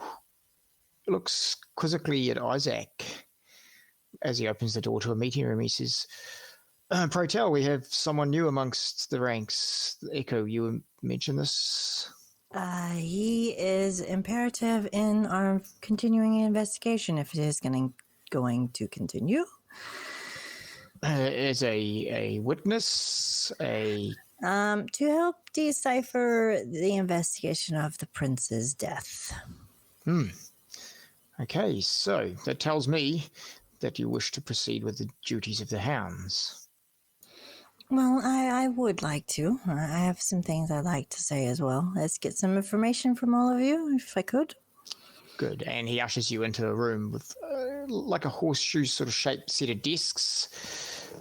You guys wouldn't have been led through any of the gallery at all. It would have been straight to an elevator which went down what you would guess would be a number of floors, but there's no indication of how many. And once you get to this room, like I say, a horseshoe sort of squarish U-shaped set of tables are set up, and a lot of the council members are there as requested. The council members are all seated, but there's the murmur of conversation, and there's spaces for the coterie all to be sat at one end of the side of the U space. Greetings, all of you. I know that some of you know us as the Hounds of Leslie Taylor. This is Dr. Isaac Graves, Aaron Tomic, Peregrine Elliott, and Zane Rivera. Jaxon is not with us, but we were wondering if you have any updates on what's been going on. Marco puts his hand up and he says, actually, I believe Jaxon will be here shortly. My people told me he's only moments away. Should we wait for him? If you don't mind. We can wait. But no sooner has the sentence struck that Jaxon, you are led into the same building, down the same elevator and into the same room by one of the other guards.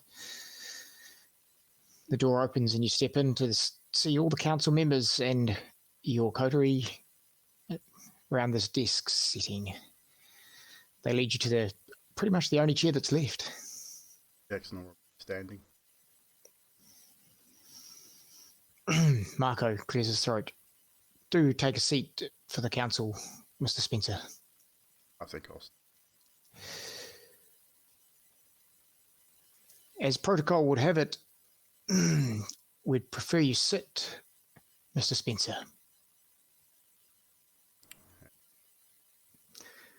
Thank you.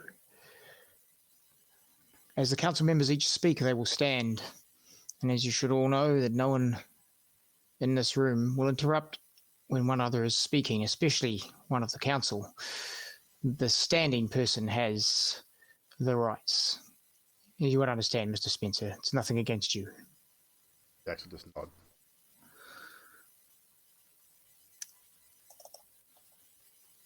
Echo. Marco sort of nods to you. You called for this meeting, this council. So you have the floor first, and Marco takes his seat.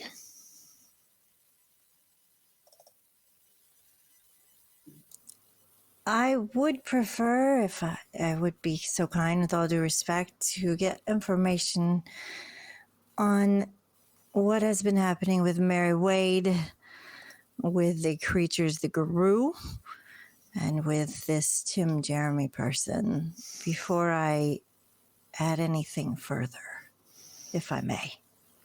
You may. Marco stands. So, I have it in good confidence. Well, our sources are trustworthy. Mary Wade has been trying to contact us. To no avail, really. We can't pinpoint her location, but she still appears once in a while in the visions to those of us with the gift. The Tim Jeremy, whatever the hell his name is, scenario, he hasn't been seen since our prince departed. We have no leads on him. What was the other question? Sorry, Yanti, I forget. I forgot to. Anyway. Tim, Jeremy, there was a lot there. Jeremy, the guru. The guru. Ah, Creatures. Yes. Our people who tend to talk with the lycanthrope type don't sense that they've had anything to do with any of this. It looks to be at this point that they are in the clear, with no evidence pointing in the direction other than the initial couple of people that were seen changing form, which turned out to be Gangrel. Is that all, Miss Monroe? I'm going to make this brief because the night is young and we're all very busy kindred. The prince was a reflection on all of you. And things have been getting sloppy. The SI rolled through like you were nothing. Mary Wade is still missing. According to updates, she hasn't been found. The Hounds of Melbourne here were close on the heels of all of this. And it could have been prevented in the first place. I'm here to clean up. I'm going to declare praxis on this city. The entire table of councillors and Marco all sort of look at each other, and there's a slight murmur. The keeper of Elysium, who is there, is the one to speak now, and he stands, he says, "Silence! She has the floor." Mary Wade's going to be found. And when I find the SI responsible for this, I'm going to bring him to you, and you can rip his limbs off yourself. The keeper then says, he stands and says, "Declaring praxis." And he looks to the hounds and says, "For those of you who are not sure what that is, that means she wishes to be our next prince. The council do have other people, kindred, with interest in this.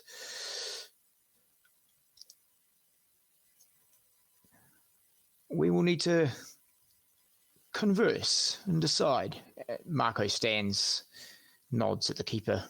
Marco says, "Actually, my name is also in the hat.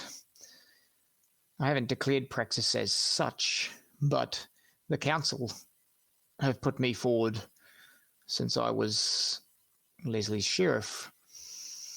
But if it needs to go to vote, I will happily allow. I mean, there's nothing more exciting than a bit of competition, is there?" And he gives Echo a nod. There isn't. And Jaxon can be my new sheriff, so you will have competition if he chooses to accept.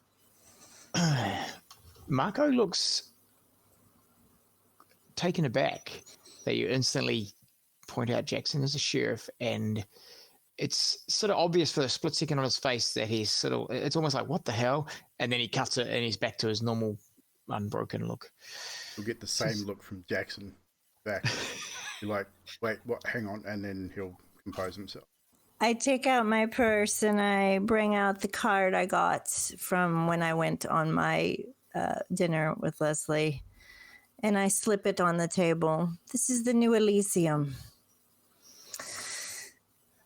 I plan on making Nathan my right-hand man and a few other positions, should he choose to accept. So I will see you all there to pay respects. The keeper stands and nods at you and he says, "Well, we shall let you know what the decision is, whether the vote goes your way or the way of Marco. But it is a nice tip of the hat to make the Elysium the paradise. Is there anything further anyone wishes to add?" And Marco looks directly at you, Isaac. He says, "Actually, I have something to add. Isaac, what do you bring to the table?" Echo says you're here to aid in the investigation of the prince's murder.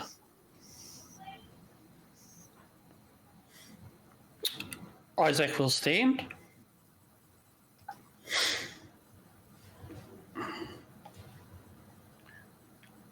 Miss Monroe's asked me to help in areas that are possibly lacking within the coterie to help tie up loose ends. What I bring to the table, and he will point to the Tremere primogen. Yes. My influence within my clan is well known. The Tremere primogen nods, and you know him as Bobby.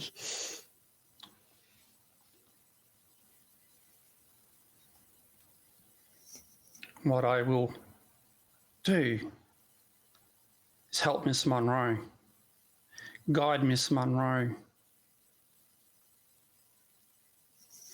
in the ways of kindred politics, if need be. Not only that, these loose ends will be tied up. And Isaac will sit down. Bobby Stig stands up, the Tremere primogen, and says, I can vouch for Isaac. I will definitely say that he's a trustworthy kindred. He definitely has the tools that the hounds need to investigate this further. And he sits back down.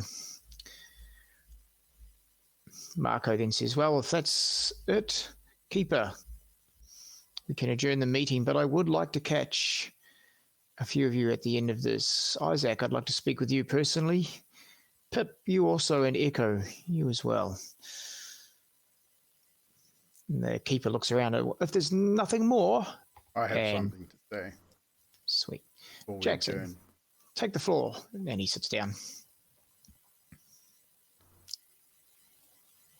We must be aware that the Anarchs are preparing to break the treaty that fought hard for.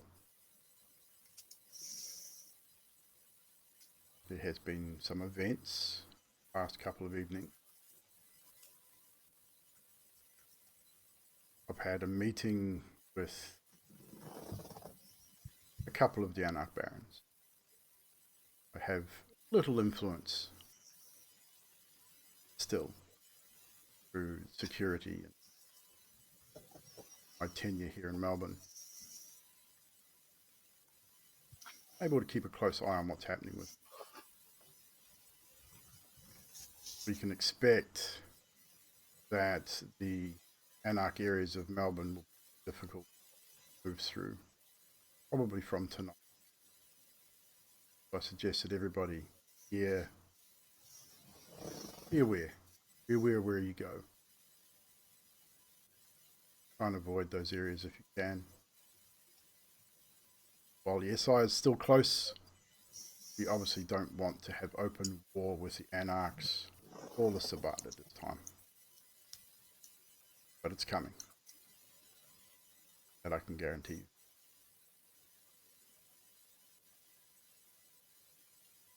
If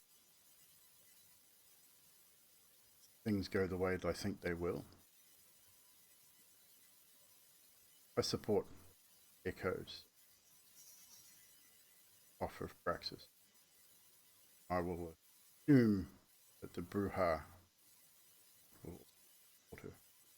I'll shoot a look at the Bruja primogen at that point. Yeah, she's an older woman, Esther Abraham, you know her. And she nods, says, aye.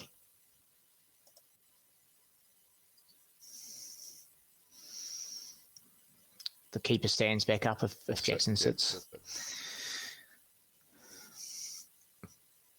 Well, it seems the voting has begun. We won't vote in public at this point. It'll just be the council and the Justicars. We shall also... There is one other person has their name in the hat, but we need to verify them. We shall let you know. Until then, And he sort of glances around the room one more time, waiting. Is there anyone else who needs to say anything? And 3, 2, 1. And he says, well, we call this meeting adjourned. It's too late, Zane. And he sort of claps his hands together, and all the council stand as if it's like a church in unison, and they start just dissipating, mingling the groups of themselves out through some back doors and things. Marco then comes over to you, Isaac, and says, can I catch you for a moment? And he looks to Pip and Echo and he says, you too shortly. Isaac, he leads you just to a side office space. It looks to be his space temporarily for now. It's got a desk and a few chairs, and he offers you to take a seat. So leave that chair. Isaac respectfully accepts and sits down. Sits cross-legged.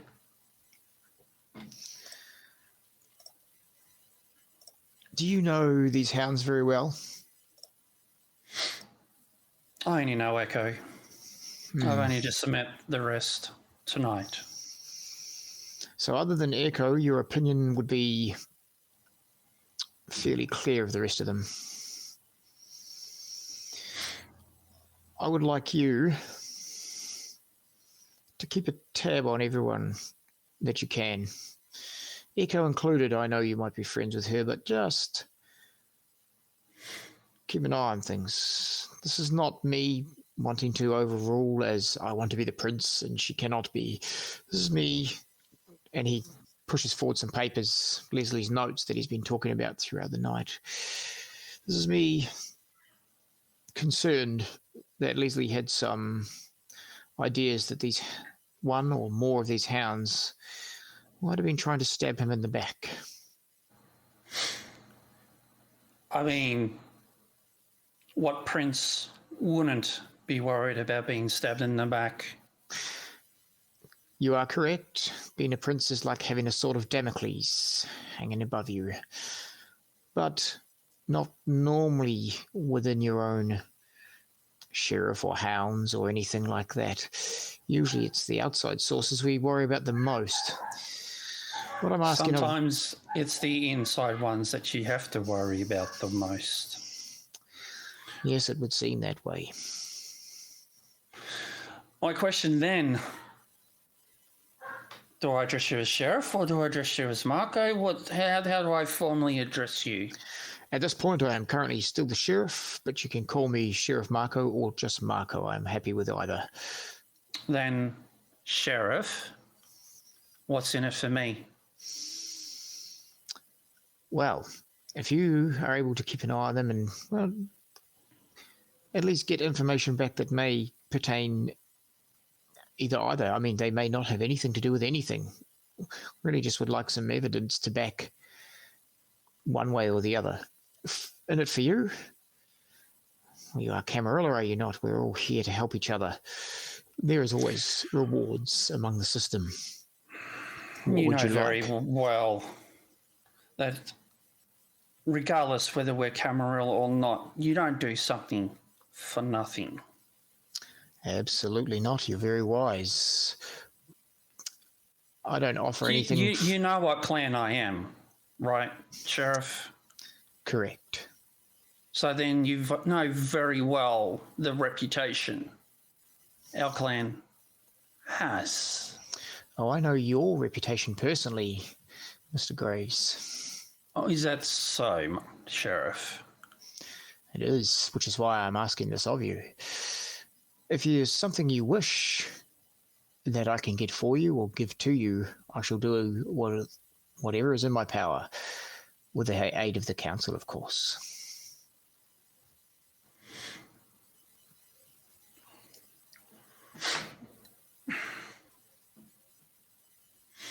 Very intriguing offer, Sheriff Marco. And if I do not? If you do not follow through with any of this, well, just say no and I shall leave it be.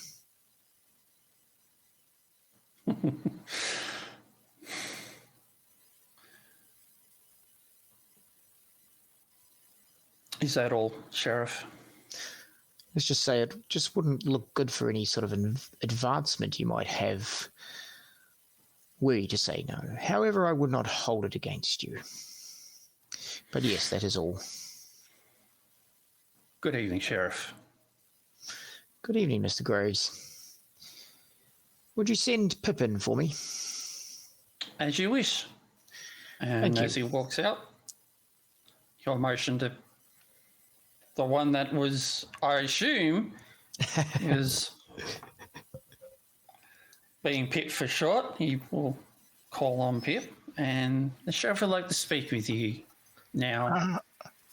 Okay. And I will go in. And just before you get there, as everyone sort of milling around that's happening, Jaxon will walk over to Echo and just quietly put a hand on her shoulder, quietly say, "Highly sure what's going on?" But Now we'll lean forward and be like, "Surprise!" and he'll give her a sly grin. Move away to the. Sweet. Pip, you are led to the same leather chair in Marco's office. He shuts the door. As a note, Pip, how's Pip feeling at this point? Like alone in a room with someone of Marco's stature standing? It's a bit nervous and confused. Marco sits down in front of you. He doesn't sit behind the desk. He sort of drags his chair forward. It's a leather chair, but it's like that sort of computer-style wheels at the bottom. He just drags it around and says, "Pip, how are things going?"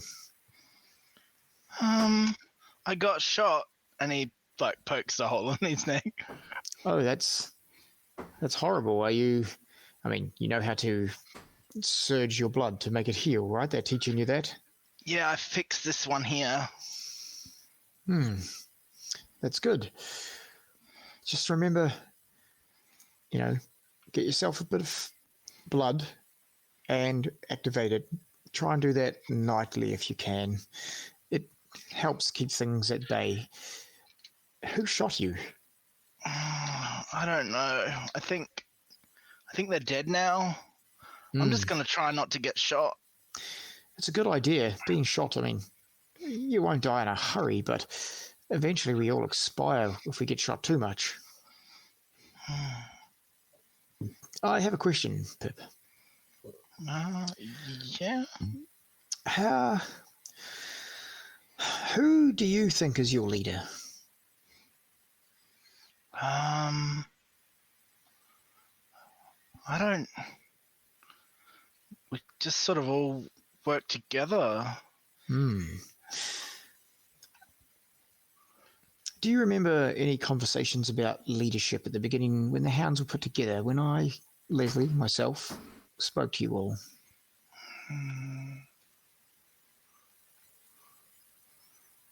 Was it Mr. Spencer?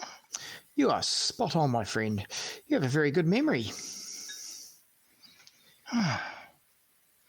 Yeah, that sounds right.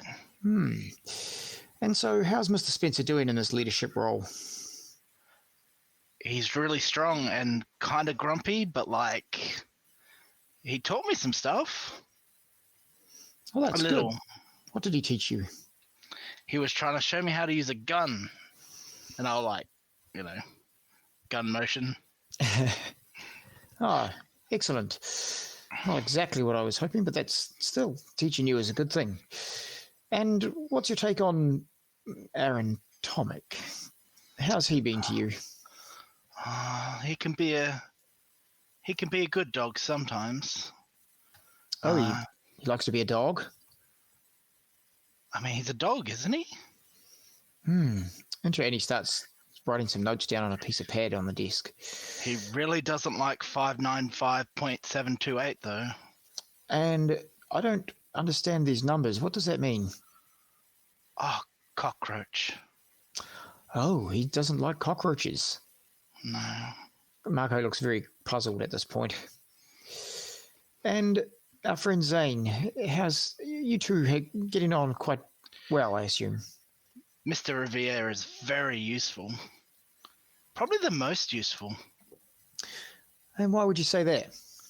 Because he does all the stuff and everyone else just waits for him to do stuff.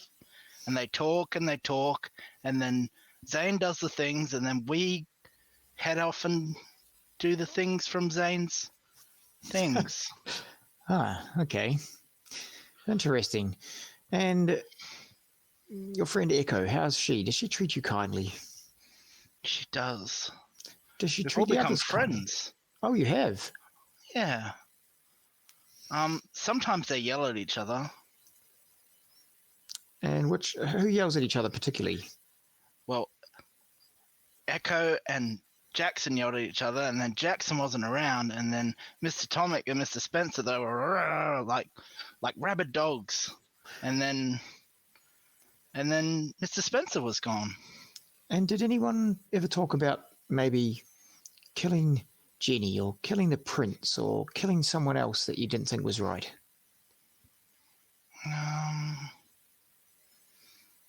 No, I don't think so. Very good. Well, Pip, it's been a delight.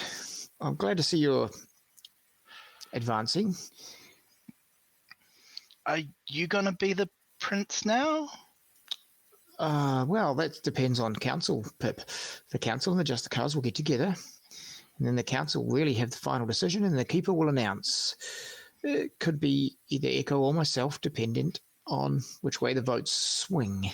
But the council usually has an agenda, like any political party.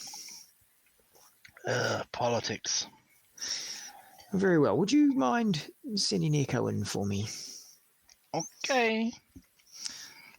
Just so the viewers are aware, we'll just probably be 5 or 10 overtime just with the interview with Echo. And go get Echo. Marco would like to have a word with you. Polo. Yeah. You okay? Yeah, I think.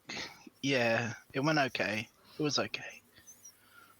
Okay. And I'll pat him on the shoulder. I'll go in. Hello. I lead into Pip. So I'm not in trouble, am I, Pip?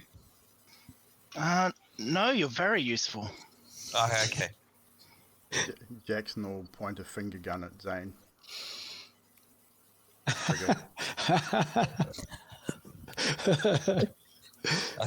Hey, Pip, I think I'm in trouble. And Echo, as you enter the room, Marco closes the door and leads you to the same leather chair, pushes his chair back behind the desk and sits there and says, well, that certainly was a bold move, Miss Monroe. Yeah. It's good. Strong leadership is what people need. Sorry, what our kind need. Right. So, I have a few questions, though. This has got nothing to do with praxis or being a prince. This is, and he has some paperwork on the desk in front of me. He says, this is some of the notes that Leslie took beforehand. He had some concerns after the hounds were made. He thinks that maybe Zane was doing some underhanded business behind the scenes. Not just the stuff that him and Jaxon were talking about, putting, back doors into the Elysium system, but generally maybe more than that. He thinks Zane may have been pushing further. What are your thoughts on this? Do you think Zane is capable of that? Zane is capable of whatever he sets his rattled mind to. So he is very useful. But he didn't seem to have any animosity towards the prince. I'm not sure. I was not around when they were together. And he didn't speak out about him? Not that I know of. Good. And Aaron, you seem quite friendly with him. Somewhat. Do I? Well, Pip says you like to argue. But then, poor old Pip, I think he thinks everyone argues somewhat. Why are you asking these questions, Marco? Because Leslie has some notes here about who he thinks was, playing the behind-the-scenes game with him. And you think Aaron would play a behind-the-scenes game? I think Aaron is out for Aaron. And if he was paid enough, he would do pretty much whatever he was paid to do. He's capable, strong, fast. And that's pretty much what I'm asking you. Do you think someone paid Aaron to kill the prince? I'll make this short. All of us are powerful. All of us are capable. And all of us have wants that can be exposed. That is true. But the idea of the hounds was to get to the bottom of the prince's attack. And at this point, we haven't got very far, and the prince is now dead. But we're going to figure it out. Yes, a little too late, maybe. Could be going after the next prince. You never know. Could be a big target. That's right. Princedom is a target. As Mr. Graves and myself spoke about earlier, when you're the prince, you have to have, eyes everywhere, not just the back of your head. You become a target. That's what happens, whether it's inside or out. I hope you're prepared for that, Miss Monroe. As are you. Yeah. I've been with the prince a long time now. I think I have a rough idea of what goes on. But nonetheless, this is not about who's going to be prince and who's not going to be prince. Jaxon, what's your take on him? It's the same as all the others. He has wants. He is powerful in his usefulness of his own ways that are different than the rest of us. Good enough to make him your sheriff. He can get the job done, enforce the rules. Miss Monroe, never have I ever spoke with a person, especially a toreador as yourself, who has sat on the fence as much as you have during our conversation. Will you not give an opinion one way or another, or are you scared? You are my competition, Marco. Why on earth would I ever give you my cards to look at? I see what's going on here. Had you not announced praxis, would this be a different conversation? Possibly. Yes. We are playing politics right now. That is fair, but my politics isn't to get me into position. My politics is really to find out what happened to my prince, my friend. Tim was under your care, was he not? Tim was under the prince's care, and we actually had him out doing work. But yes, he was around. Why would Tim want to go after the prince and whisper something in his ear? I do not know. Same could be asked. Jenny was under your observation, was she not? Mm-hmm. The hounds. So how did she die in such a fiery mess, in such a safe place? All questions that need to be asked. Miss Monroe, have you ever had any dealings with the ministry? No. Have you? Yes, I have. All right. Miss Monroe, have you ever had any dealings with a Sabbat? No. Have you? It's funny how you said that so quickly, yet we had a meeting that was interrupted by the Sabbat just recently. They not come to memory. I wasn't there at that meeting with the Sabbat. Ah. But you have never had dealings with them at all. I deal with a lot of people. I deal with Van Diemen. I deal with everyone. What are you asking? Well, I'm just asking who you know and who you don't. Because if you're going to be a prince, we don't want the prince... we don't want the prince to be an imposter. And looking at Leslie's notes, and he scrolls through here and says, Leslie liked you, but he thought you were trouble. He thought you were against him. Leslie diablerized his own sire. I don't think you should be so judgy. Well, you know your history. That is not a uncommon thing. It's not often spoken about, but do know your history. Look, Echo, all I'm looking for, in reality, I don't want to point a finger. I just want to find out who killed our prince. As do I. So, even though it seemed like this conversation might have been an attack, it was not. I'm just going over the notes. You can read them yourself, and he pushes them forward. And you can see everything I've said tonight. It's pretty much just the prince's doodles, thoughts, question marks under people's names. I do appreciate what you and the hounds are doing. Thank you. But I do sense dissension amongst your ranks. And who would that be, you think, is the weak link? I don't think anyone's a weak link. I just think you're not all getting on quite as well as maybe I thought you would. Leslie and I did mention that Jaxon had the lead position, but it does seem that not everyone likes to follow the leader.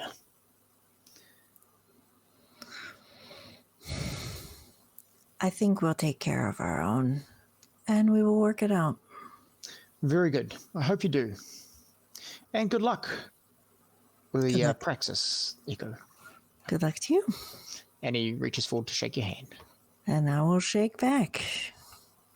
And with that, he lets you go.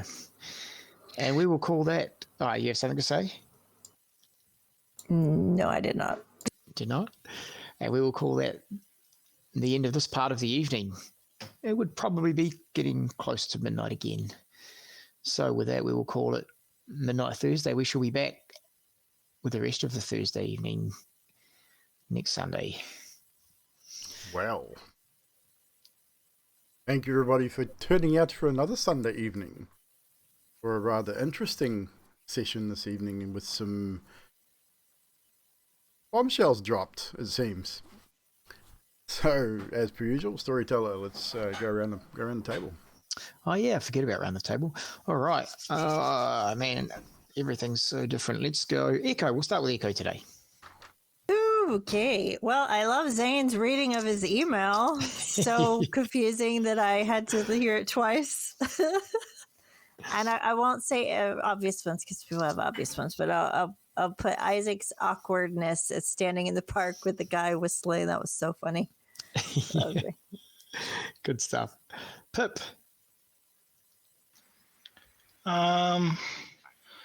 Probably Jaxon with his meeting with Sophia Hall. That conversation was quite illuminating for reasons. I thought that was quite good. And Echo with the whole praxis thing. Nice, yeah. Interesting, yeah. Aaron. Yeah, Echoes, Thingo, calling Praxis. Like, well, wait a minute, we're gonna do this and this, and by the way, I'm calling Praxis. Like, huh? What? Like, okay, you can do that. It's a good surprise. So, and then like the all the different questions that Marco has been asking at all the different members about it. About their loyalties, and it's like, okay. Yep, it's Cluedo. Zane. The conversation between Echo and Marco, I enjoyed that. That was awesome. Was good. And the Red Bull and Blood.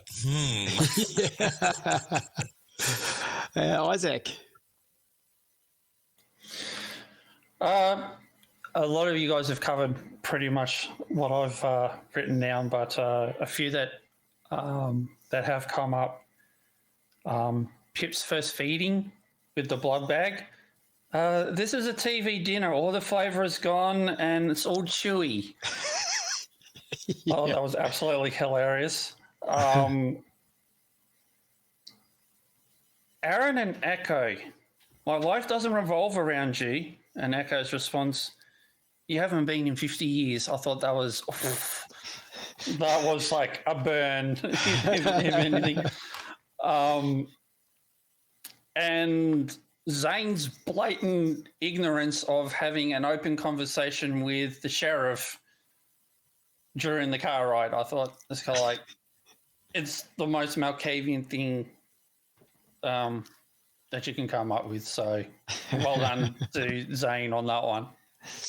Hey, nice. And Jaxon. Well, I had the TV dinners thing as well. That stood out. That was actually pure gold on Pip's part, as per usual. Grim comes out with some amazing shit.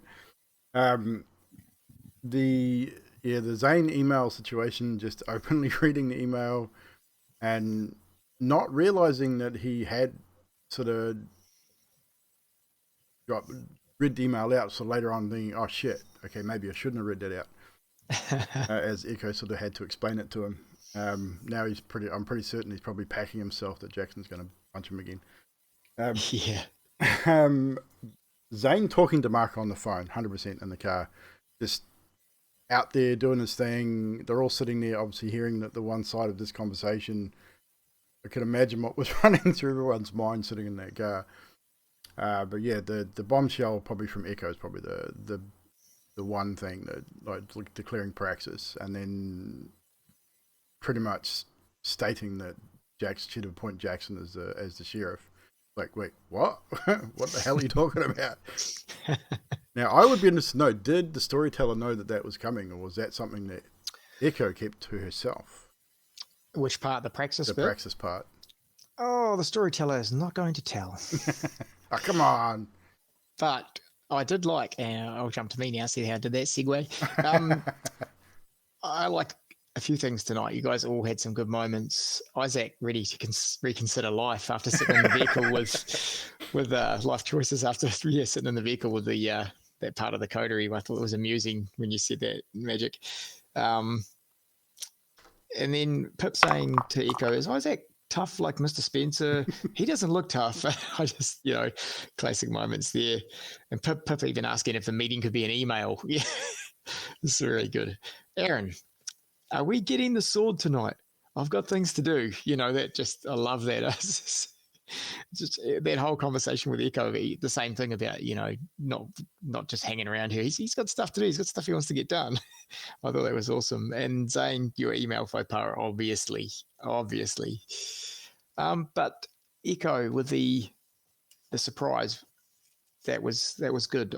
The way you spoke to Marco as well, Echo spoke to Marco in the office, was good too. Just really giving him absolutely nothing, driving him insane because he just wanted some sort of answer. Everyone gave him something except for Echo. She gave him nothing. I just about had you roll, but I thought no. Maybe I won't accept the challenge of playing chess with Yanti. Well, at the same time, she's probably put herself in a position of, wait a minute, because she didn't just give him one thing. So, we'll see. Maybe she's giving him everything. Yeah. But mean to put in chat, Pip's conversation with Marco. Well, yeah. Pips was one that I knew Marco's, knowing who he was, would struggle with just attacking him outright. We're not attacking him, but laying the questions as thick as he did. So he had to work around it a little differently. But Pip was great. So that is it for us tonight, ladies and gentlemen. Again, thank you to the players and the viewers for joining us for another Sunday. VTM story has taken a little bit of a twist, which is never a bad thing because we would like to see the story continue for a long time because it's so freaking cool. I really don't want VTM to end anytime soon.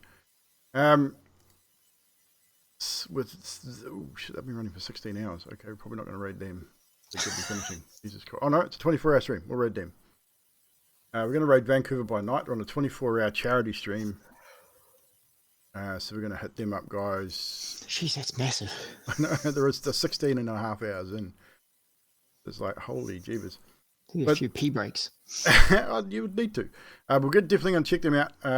They pop in and see us every now and again. They've got some pretty good shows over there. They do D&D and VTM as well. Make sure if you're not following them, hit them up with a follow and hang out with them if you can. We'll be back here on Wednesday for the Curse of Strahd, episode 60-something, 66 or 67. I can't exactly remember where. 63. A bit ahead of myself. Episode 63 of the Curse of Strahd. I'll be here tomorrow as well. Tomorrow night, probably doing gaming, maybe Battlefield or some New World, who knows. But definitely come hang out with us, even for a moment. Come and say hi. And Friday, apparently something's happening on the Auntie channel on Friday. So definitely go check that out as well. I'm not sure what that is yet, but it'll be there somewhere doing stuff and things. So we're going to set up this raid. Started, there we go. Thanks, guys. We will see you next time.